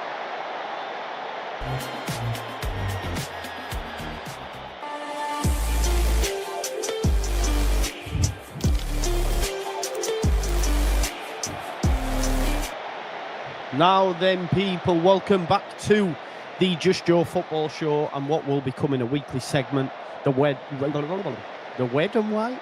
Jonathan Watts. The Red Run. Listen, Wolfie is a legend. Wolfie is a great content creator, and I wanted to do something on a regular basis with him. We don't have any sort of preconceived ideas of what this is going to be, but we're just going to talk and rant and probably take piss at one another and just go with it. We have, in my opinion anyway, on-screen chemistry. How do you feel about that, Wolfie? What about off-screen? You're trying to say it's all an act now on screen. I don't talk to him off stream. I'm like, don't talk to me, you. I don't know, man. You scared me today for the first time, bro. You're like doing plans and stuff, and I was like, no, yeah, I was like, what are we doing here? What are we doing here? But yeah, I'm good, bro. What are you saying? I'm good, mate. I'm good. Well, actually, me fecking car's gone into limp mode, so now it's in garage on Thursday, and I'm a little bit worried about what that's going to do to me financially. They're just massive money pits, aren't they? Oh, mate, that's gonna cost you like $1,000. No, surely not. I don't know. You know what? My mate was driving down from. Be called because I watched that video, and I mean, it looks like, and we've all seen the memes that Morgan Gibbs-White has got like a gun to his head. He's like, "Oh, thank you, Mr. Marinakis. Yes, Mr. Marinakis. Please, Mr. Marinakis." It was so bro. Like, what even has happened? Why didn't Spurs get the deal done? And why is he staying? I'm confused. You know, the legit thing is they all call him Mr. Marinakis. I've had a few meetings with the clubs and stuff, right? And I'm going in there, yo, the Greek father and all this. They're like, who are you talking about? Oh, you mean Mr. Marinakis? I was like, yeah, Evangelist. No, you mean Mr. Marinakis. So he demands to be. I don't think he demands it, but everyone in the club calls him Mr. Marinakis, right? But bro, like, I just love that he's wrestled the Premier League, the Big Six, and all this stuff. You know, have you ever heard of a club triggering a release clause and still not getting the player? Do you know what I'm saying? Like, he's just like, nah, fuck you. You're not going. You're not having it. I don't like the deal. It's not happening. It's not happening. Yeah. So what's happened with it, mate? Talk to me. Right. So here's what we know, and we don't know, but here's what we think we know. Right. Spurs went in, triggered the release clause, which they found out from either Gibbs-White himself or his agent. Because technically speaking, only Forest knew about it. Gibbs-White and his agent would have known about it, right? Outside of that, no one else was meant to know about it. I'd never heard of it. No one else had ever heard of it. And then suddenly, we're sitting there on that show on Pots, isn't it? It's just been announced that Spurs. Yeah, do you remember? Yeah. And then by the end of the show, he's going down for his medical. Here we go. It's like, what the hell is going on here? Yeah. And then, so after we finish that show, you're looking around, and then suddenly it's a case of Forest to put out a legal notice. That was the rumors going around. Basically, you're not having him. And then for 2.5 weeks, it was just silence, man. It was, and then Forest went away on pre-season tour last Monday, and everyone's like, and the reports before it were like, Gibbs-White wants to sort his future out before he gets on that plane. And at this stage, we're all losing our heads over it because he'd been there kissing the badge, he'd been there talking about the journey has just begun and all this rubbish, right? And all the reports that come out to say he's agreed personal terms, he wants to go to Spurs, this, that, and the other. He's rejected a contract for the last 12 months. The club have been trying to speak to him. So we're all like, right, he's gone, screw him. And then he doesn't get on that plane. Then it's revealed his missus I think she's in her last trimester or something. With the pregnancy, whether or not that's what the personal reasons were, but I think she was down in a hospital in London that he stayed behind. And everyone's like, right, all the Spurs fans are messaging me, all right, he's asked, he didn't get on that plane, But then that was revealed that the reason he didn't get on the plane was because of personal issues.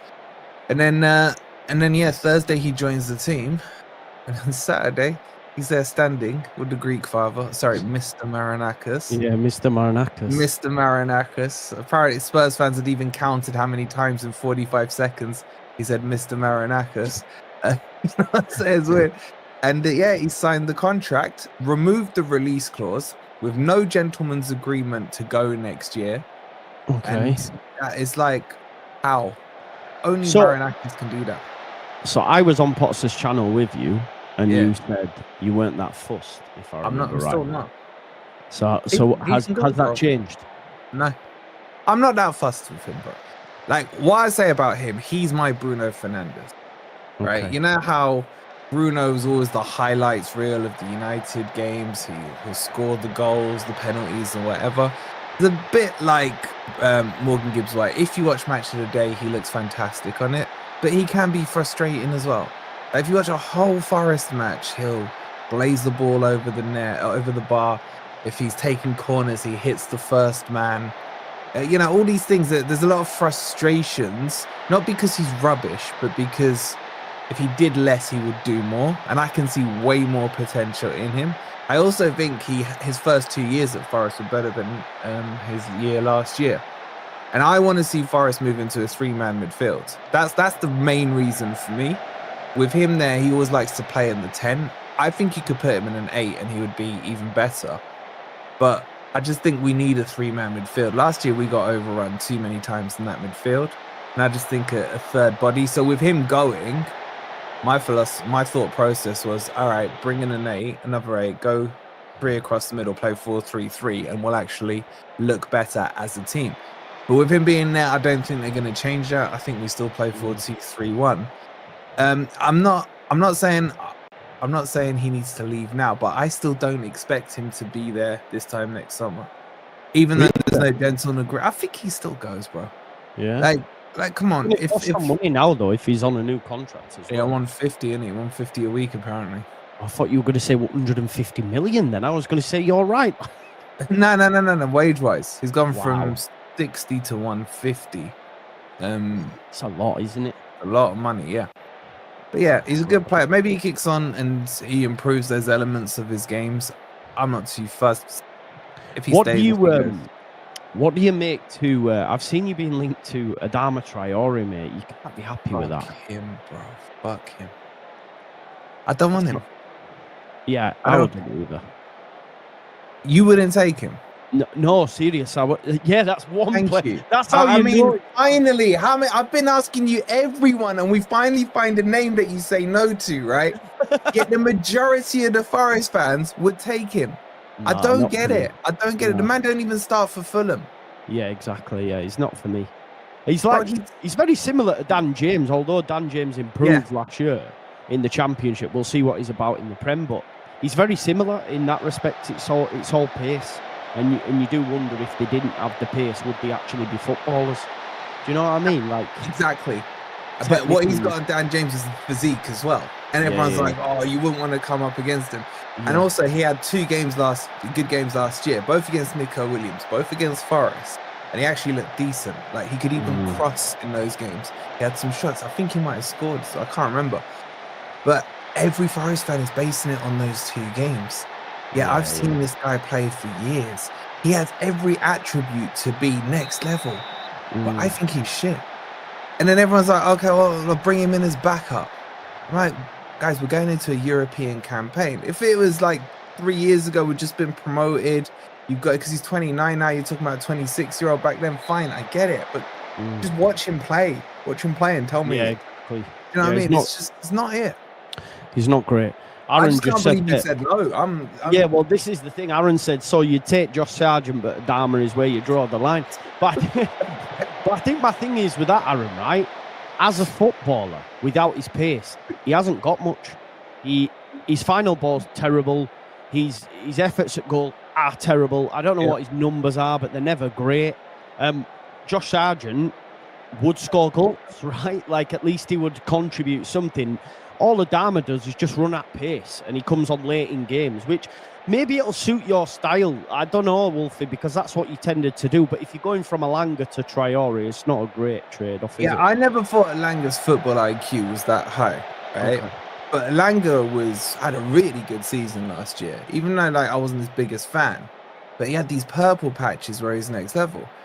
But Adama Traore has 0 football IQ, bro. Yeah, 0. Yeah. I say he reminds me of Forrest Gump, man. I think we'd be standing there in Trenton saying, he gets to the byline and doesn't know what to do. We need signs saying cross the ball. Cross the ball. He's never going to find Wood.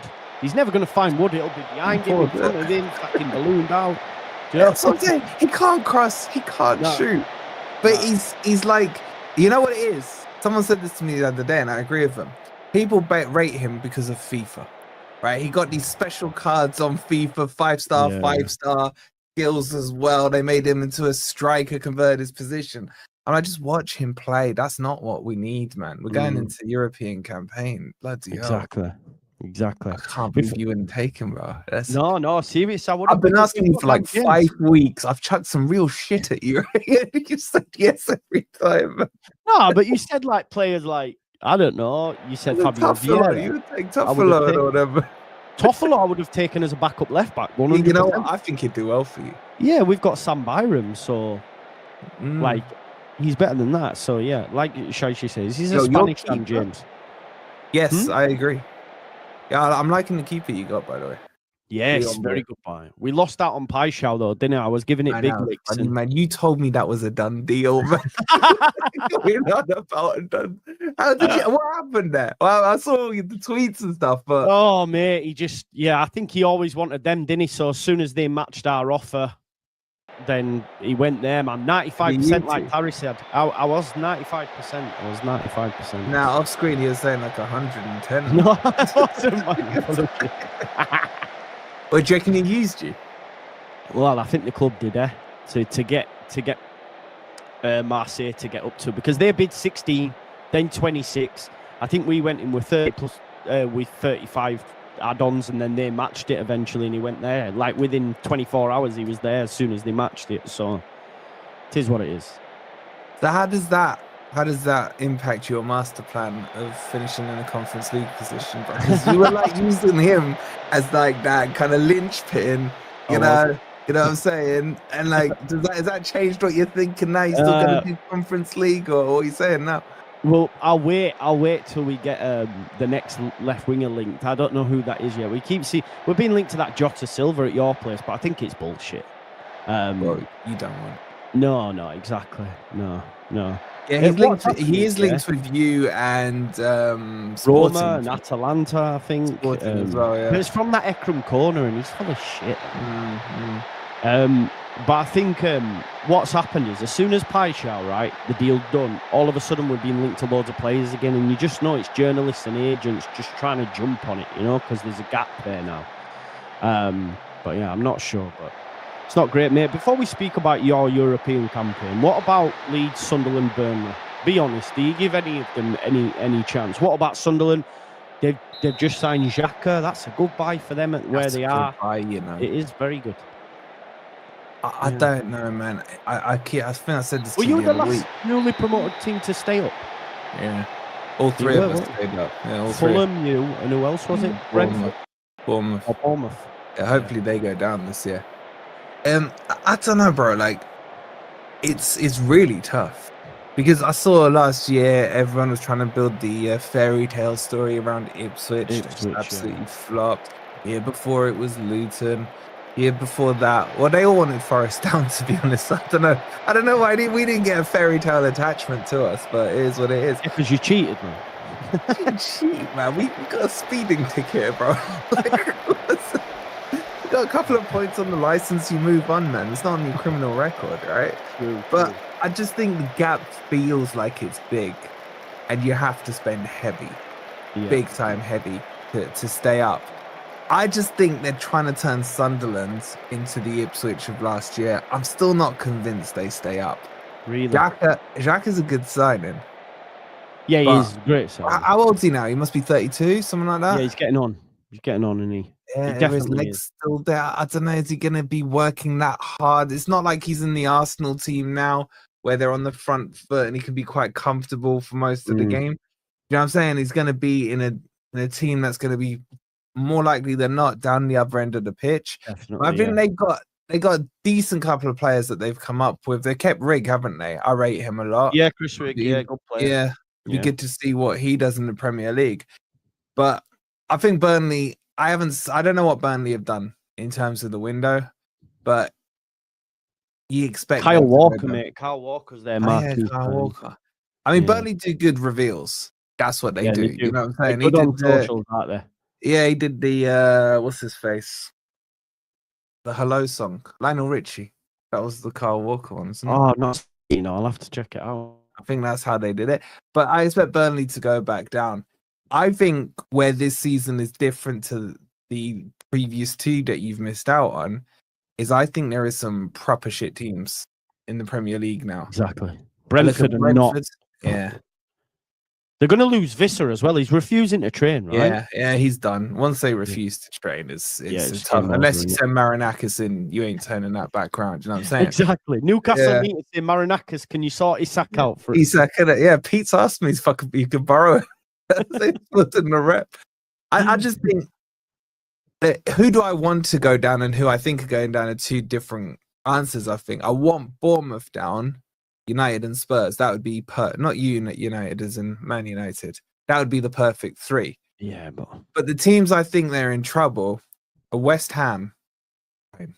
Bro, not enough people are talking about what I hear you. stinker of a window West Ham are having and how shit they were last season, right? They're just kind of, apart from Lawless crying about it every 5 minutes, no one else is really talking about them. I think they're in Jared trouble. Bowen, though, man. He comes up trumps, doesn't he, all the time? Bro, you can't, but if you look at Wolves last season, relied on Cunha. Yeah. Yes, they did stay up, but would they stay up with maybe a Leeds and a Sunderland That's what I'm saying. nibbling If at the the gap was heels? closer. Yeah, exactly. So, like, can Bowen hold down the for himself? Yeah. They're probably going to lose Paqueta. There's talks that Paqueta's going. So I think West Ham need to be careful. I don't have them as definitely in that fight, but they may just be above that fight. Yeah. I just look at it and think Wolves are probably in that fight because now they haven't got Cunha. They've lost Ait Nouri as well. Yeah. Two of their better players. Yes, they've recruited a couple in. West Ham finally, Wolfie's talking some legit sense. Appreciate it, bro. Spurs fan, Spurs fan. This one. Spurs fan as well, yeah. Yeah, they could be in trouble. No way, man. I'm just saying they were 17th last year. But no, joking aside, I think Wolves are in trouble. West Ham will be probably just above it, but I'd love to see them go down. Brentford. Brentford definitely are, right? Yeah. And Bournemouth. I think people are letting Bournemouth off the hook here. They've lost their whole defense. Yes, I hate them. And I've got a little bit of bias about wanting them to get relegated because I would like to see. I'm not a massive fan of Leeds, but I like Leeds, if that makes sense. Yeah, I hear Like, you. I hear you. Do you know what I'm saying? I like to not like Leeds, but I think you should be in the Premier League. Sunderland should be in the Premier League. Sheffield Wednesday should be in the Premier League. Coventry. These teams like Brighton, Brentford, Bournemouth, they need to do one, man. They got no business in this league. I like that those traditional teams being in the league. You know what I'm saying? Good fan bases, good stadiums, good atmospheres, and what have you. You got goddamn Bournemouth, bro. They got 12K. They got 12K in their stadium. Like that's less than I don't know, a third of my subs, man. I could fill their stadium over 3 times. You know what I'm saying? It's just ridiculous what they've got. They don't deserve or have any business here. Same with like Brentford. Their stadium's built of Lego, man. Yeah. You're just embarrassing the league. So why do Forest hate Bournemouth so much? Because they're cheats. They're absolute cheats, man. Oh, really? What's this? Is this history? It's not right. It's not a rivalry. It's just a dislike. You know what I'm saying? I think the last time we beat them was in like 2015. And then when the year we got promoted, if we were playing them and they cancelled the game because it was too windy, and they were worried about their roof falling in and all this crap, right? That's how shit their stadium is.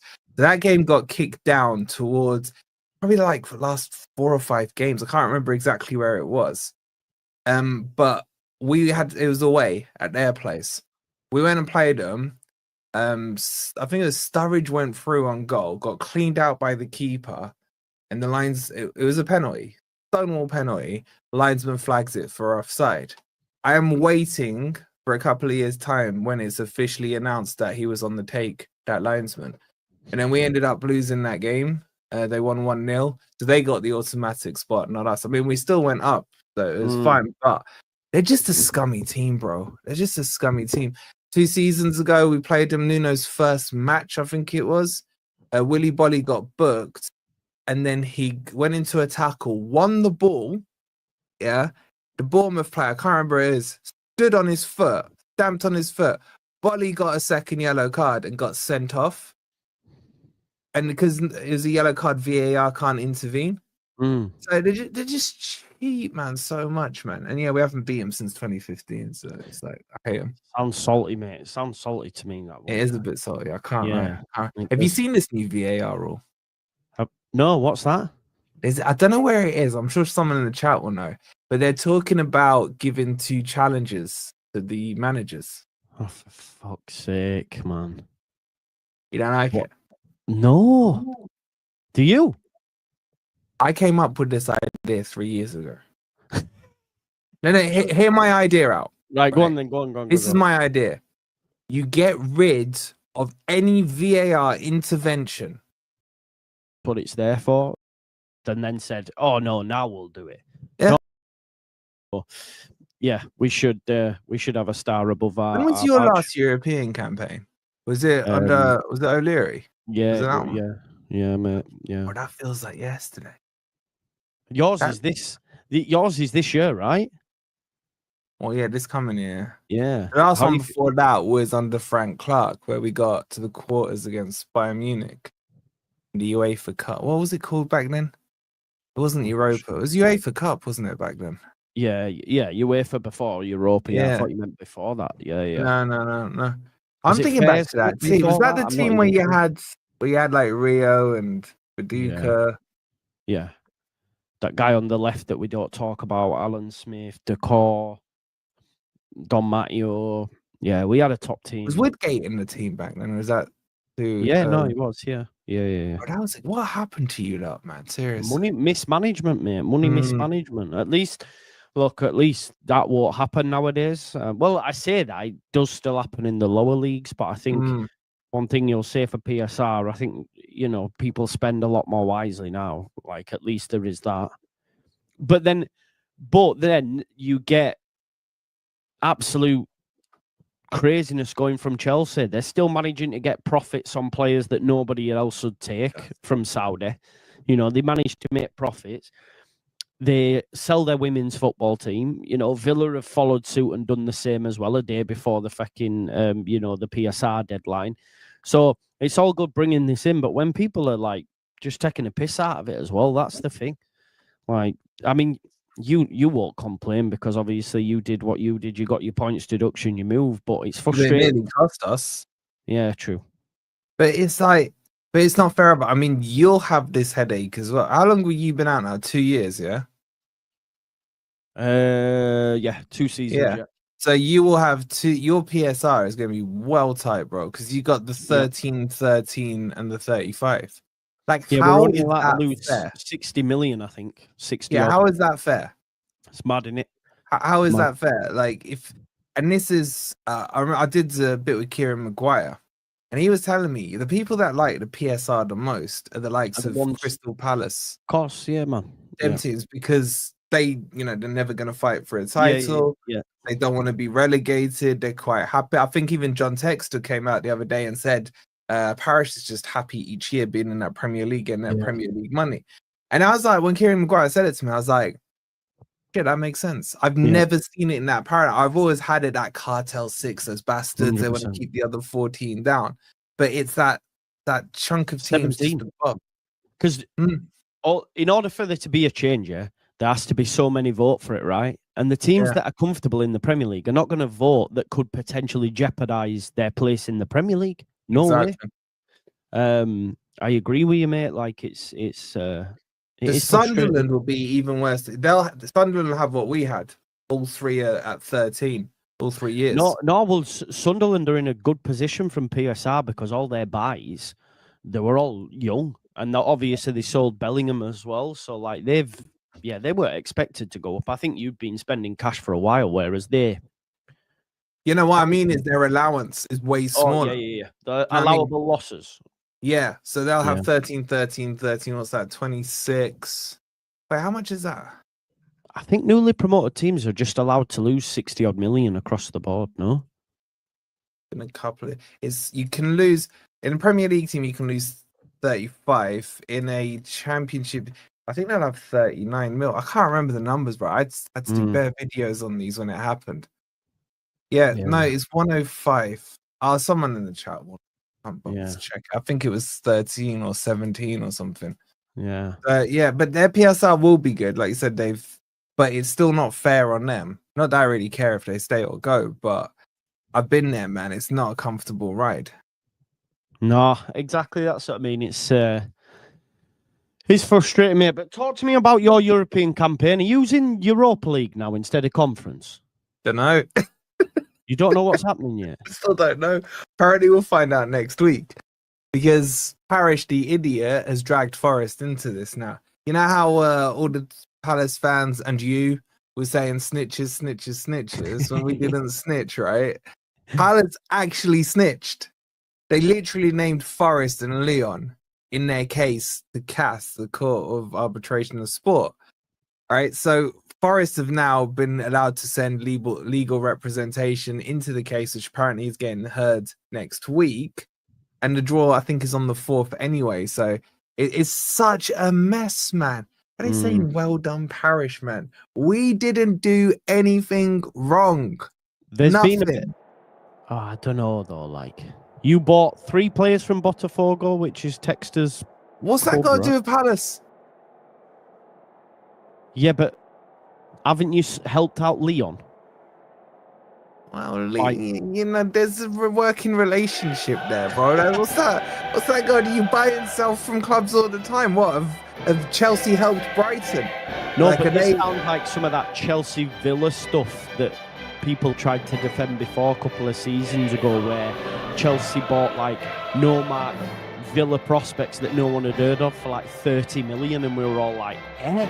I remember being on a podcast on Potsy's show with Billy, the Villa fan, and him going, no, it makes sense why we've done it. And I was like, fuck off, man. And then Billy's like the biggest happy clapper ever. Yeah, man. Yeah, I don't know. Leon helped us last summer, the summer gone, because we were tight on PSR, right?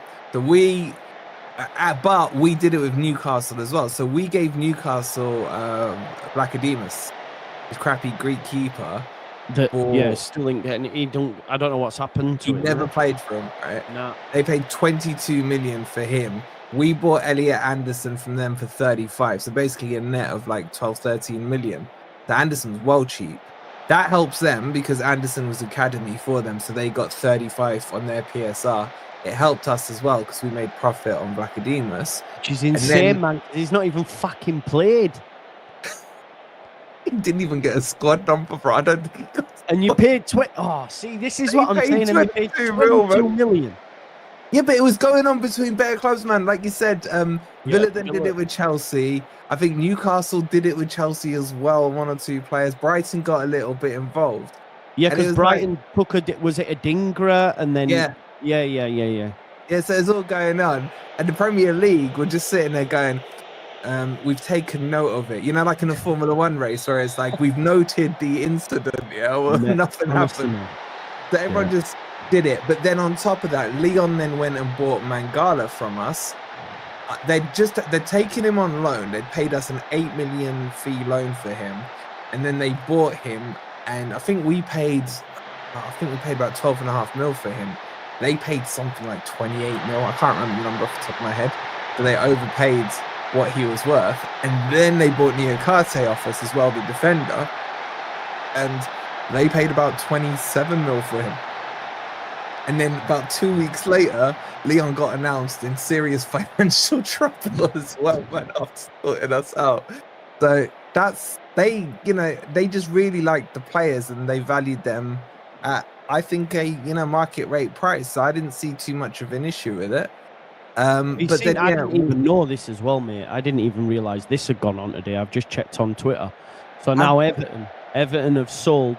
So this was 23 hours ago. Just in, Everton have sold their women's team to a sister company in a move that should generate a paper profit of tens of millions of pounds that could help the club make new signings and comply with FFP. It's a joke, bro. It's a joke. It's Villa fucking sold mad. part of theirs for 55 mil. Remember everyone was saying Villa have to sell before June the 30th and everything, right? And you got to like June the 28th. I was speaking to Josh and I was like, you sold anyone there? He goes, no, we're probably just going to sell our women's team. And like a day later, they sold a portion of it. They didn't even sell the whole women's team. Apparently, they sold a portion of it for £55 million. And like, when you look at what this women's team selling thing is, it's on a projection of what you think it's going to be worth in like 2050, in the year 2050. You think that in 2050, women's football would have taken off as like the presumption they will make. And what you are selling now, you are estimating the price of that sale based on the valuation net. That's why Chelsea sold for 200 million. It wasn't because the women's team's worth 200 million now. It's because of the projection of 2040 or 50 or whatever it is. So there should be no Premier League team now that gets into PSR trouble because you've got all these backdoor loopholes, which technically you can say Chelsea discovered. And they didn't even close it, did they? They said they can't close it, right? Premier League no, had a they look at voted it, and the Premier League club said, leave that door open for us. Just leave, the break glass and emergency scenario, so we've all got it there. But what's the point in PSR, Joe? Like, it's just no, exactly. You're right, man. You're right. And do you know what it is as well, Rice? And like here, our women's team's not great. It's about 3 divisions below the top. Yeah, it's not great. Yeah, the setup and everything. So that we couldn't do that. But you probably could, because you could. Why couldn't you you could do a projection to say we are going to invest 50 million or whatever into the women's team, which we project will then get them into the Premier League. And we project off the back of that in 100 years' time, they will be worth £500 million. Do you know what I mean? It's just weird how these things can be allowed to be gotten away with. Why not just get rid of PSL? Get rid of PSL. Probably, mate. I mean, what I find mad, like, you give me your thoughts on this, like, Newcastle are the richest club in the world, and they are having the worst window imaginable. They're going to lose Isak. They've lost Trafford, who's just gone to City, announced. They've lost Ekitike to Liverpool. Like, as a window... And Boomer, they wanted him. Yeah, João Pedro as well, he went to Chelsea. They are having the worst window imaginable, and the richest club in the world. Like, they should just be able to go, well, we'll give you X amount, but it's mad, man. It's mad. Like, do you think... Well, yeah, the one player they got in was from Forest, of course. Do you think Isak goes to Liverpool? It's looking more and more likely, isn't it? I know I think I said before, I think he stays, but... Bro, you were saying that like a few days ago, bro. You were saying it with chest. I know. I just didn't think it'd happen, but... What were you seeing to say it wasn't going to happen? I just think it's almost like it's too good to be true for Liverpool, for them to also get Isak. Where it Leeds and Liverpool? You got boys got any? Nah, I don't mind Liverpool. Some Leeds fans. You got the United hatred, so Manchester United, where so by de facto, you shouldn't mind Liverpool, I guess. Yeah, of course, exactly. The enemy of my enemy, kind of thing. Yeah. No, I don't know, bro. Like, it was getting like. It got annoying at Verts, right? Especially Hussein, man. He was just... Yeah, exactly. And I was calling him Liverpool. And I was right too, man. They haven't signed anyone in 3 transfer windows, but that really cut them deep. Really cut them deep, like Liverpool, right? But yeah, they've had a good window. If they get Isak, you got Cal thinking they're going to do the quad. You know what I'm saying? They've got to, mate. We said it before. They have to. Every year they go, we're on for quad. Well, best believe they need to be doing it. But it's not even that, bro. It's the validation that they want from every other fan base. Tell me we've had a good window. And you're like, you've had a good window. But you're jealous of my window. And it's like, no, I just said you've had a good window. I got Cal saying to me, why am I salty about Isak going to Liverpool? I'm like, bro, you're doing me a favour. If I'm meant to be fighting in Newcastle, you've weakened them.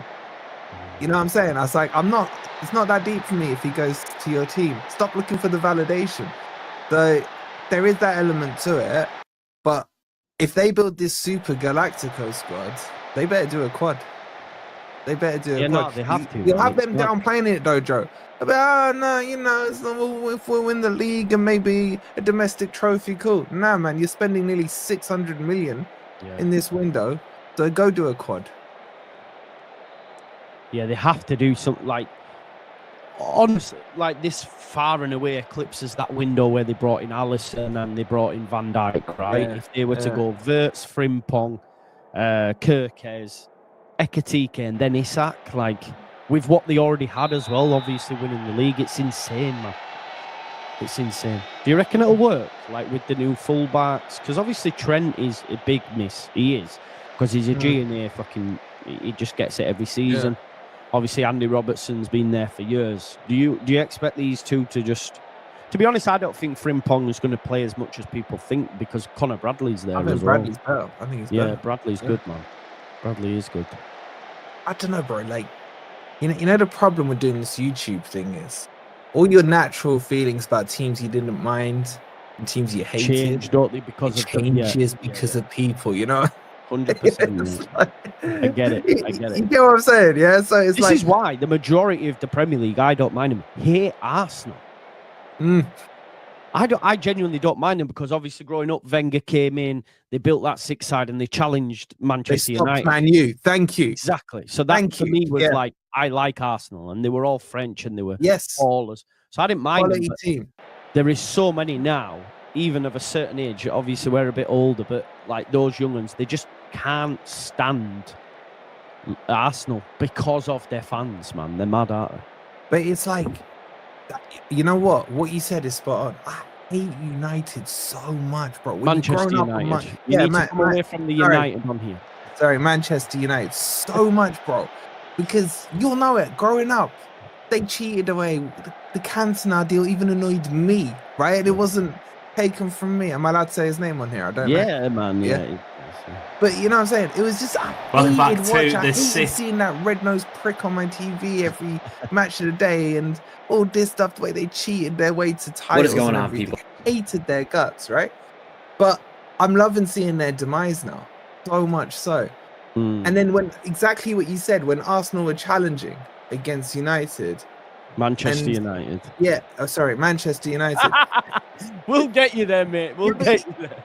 Like I was a neutral third party watching it. Obviously, we Yeah. were watching the crap we were watching in the Championship and League One, right? So you're watching what's going on in that world with the hatred towards Man United. You're saying go on Arsenal, go on Chelsea, whoever's challenging them. It was like anyone but go and win it. So I enjoyed watching that Arsenal team with the Henrys, Yeah, with exactly. the Vieiras, with Vieira, that proper team, man. Pires. My Yeah. son's an Arsenal fan, right? And I have to explain to him how good his team were. That's because this team is so shit right now. And the standards that they hold, when you talk to Potts, when you talk to Turkish, when you talk to some of the other guys who understand those standards, and then you speak to the younger generation fans, sometimes if you're doing stuff with some of the younger Arsenal fans, I don't think they understand just how good that team was and why the likes of Potts and Turkish, etc., and Lee Gunner are all so annoyed with what the crap they see on this pitch compared to what they were seeing there. It's like it's the same with me. Like my best era that I saw was under Frank Clark with Collymore, Roy, Bohinen, Stuart Pearce, all those guys, right? Those are my standards. But then I've got like a younger generation of mates who only saw Forest in the Championship.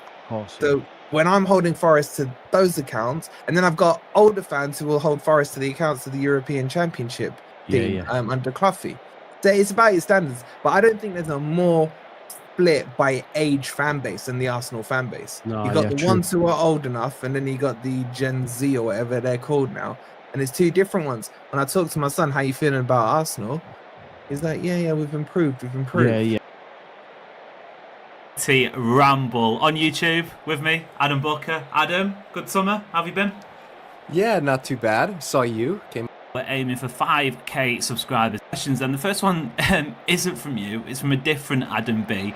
But they asked, nice and simple, who will be City's best summer signing? Now, as we're recording this, we have just had, I guess you can call it City's 5th summer signing, because poor Marcus Bettinelli is getting left out of quite a few conversations. A lot of people saying City have completed their 4th summer signing. That's wrong. We've had 5.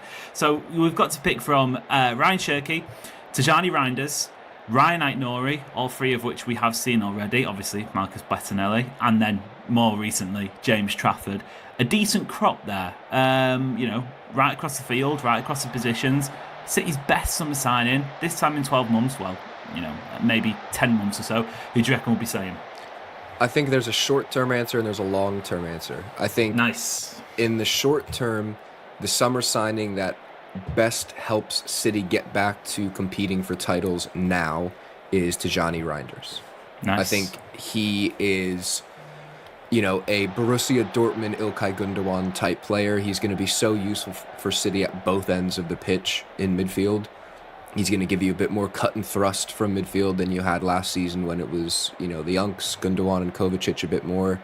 And I think his versatility in midfield gives you so many options that he could play alongside Rodri and maybe play Cherki ahead of them or Phil Foden ahead of them, or he can play in a 3, with Bernardo Silva and Rodri, or Nico Gonzalez and Rodri, and then he himself can have a bit more freedom. And I think his versatility is going to be extremely useful. Long term, I think, and we are recording this the day that James Trafford has officially signed with City, I think if James Trafford goes on to be the player that many believe he will be, and I think from what we've heard from the club, they see him as the future number 1 at England.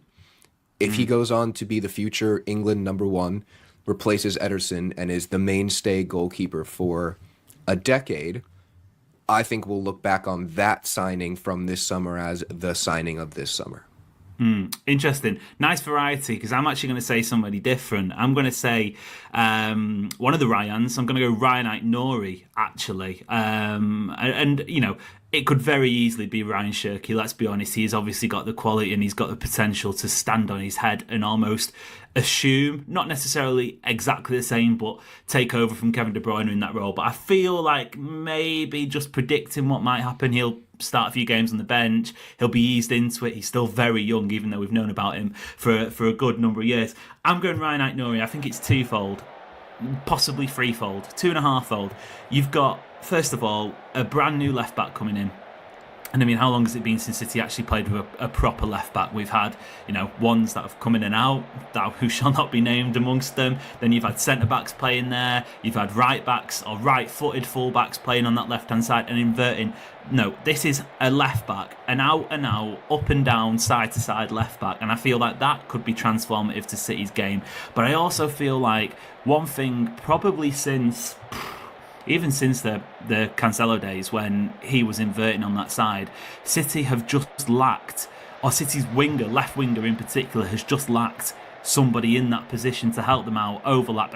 You remember the Marc Cucurella saga? And we were like, it wouldn't be surprising if Jack Grealish would have literally paid out of his own pocket to get Cucurella in, because you could see how much his game would have improved. It is ironic that Grealish is probably going to leave the summer. City finally do get that left back, but I think for Marmoush and I think for Doku, whoever's playing on that left hand side, the presence of Aït-Nouri, somebody else operating and occupying that space, giving defenders something to think about, that could be, well, we kind of saw it at the Club World Cup. I thought Doku was excellent, and I think that could really help his game out, especially when it comes to sort of in terms of the sort of final third product and deciding what to do. I feel like Ryan Aït-Nouri could be great. Yeah, I completely agree. I think he's probably, for me, would be number 3 on that list after Trafford. And obviously Trafford is a long-term thing. Aït-Nouri is certainly going to have a bigger impact on this upcoming season than James Trafford is. But you're spot on that it's only going to benefit whoever's playing on the left wing. And it's almost a shame that Ryan Aït-Nouri is coming in at a time when we don't have Jack Grealish, most likely won't have Jack Grealish there to benefit from it, because so often the complaints of Grealish was, well, he just turns inside and passes it to the fullback that's inverted or to the midfielder, and it's, we were crying out for someone to overlap him. But I think Aït-Nouri is going to give City a different dimension that they just haven't had, because even when Josko Gvardiol was doing Josko Gvardiol things down that flank, it was typically coming inside and inverting, and you think of that goal at the Bernabeu and all that kind of stuff, and I think he had a brace at Fulham cutting inside, so could have had a penalty. Could have had a hat-trick, sorry, if he had taken the penalty. Yeah, if he was a more selfish man. But yeah, I mean, it's a whole other dimension for City, and that's extremely exciting. Speaking of Gvardiol, have you seen his new haircut? It's stunning. It's wonderful. The guy's gone up again. Doing special ops training. Yes. But I believe he had a camo hat on in that, so I did not see his new haircut. Well, you wouldn't see it anyway with the camo hat on. But no, he's got like somewhat kind of Jack Grealish, some might say Amos Murphy-esque, but he's got like a sort of really nice, he does it much better than me. He'll be absolutely surprised to nobody, but really nice flowing locks. And I mean, that guy just didn't need to get any better looking, really, did he? It's a shame.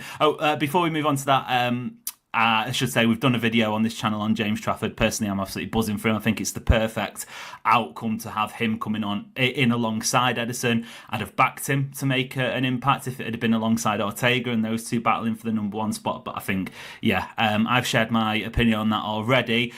Question number 2 comes from 9 Burn.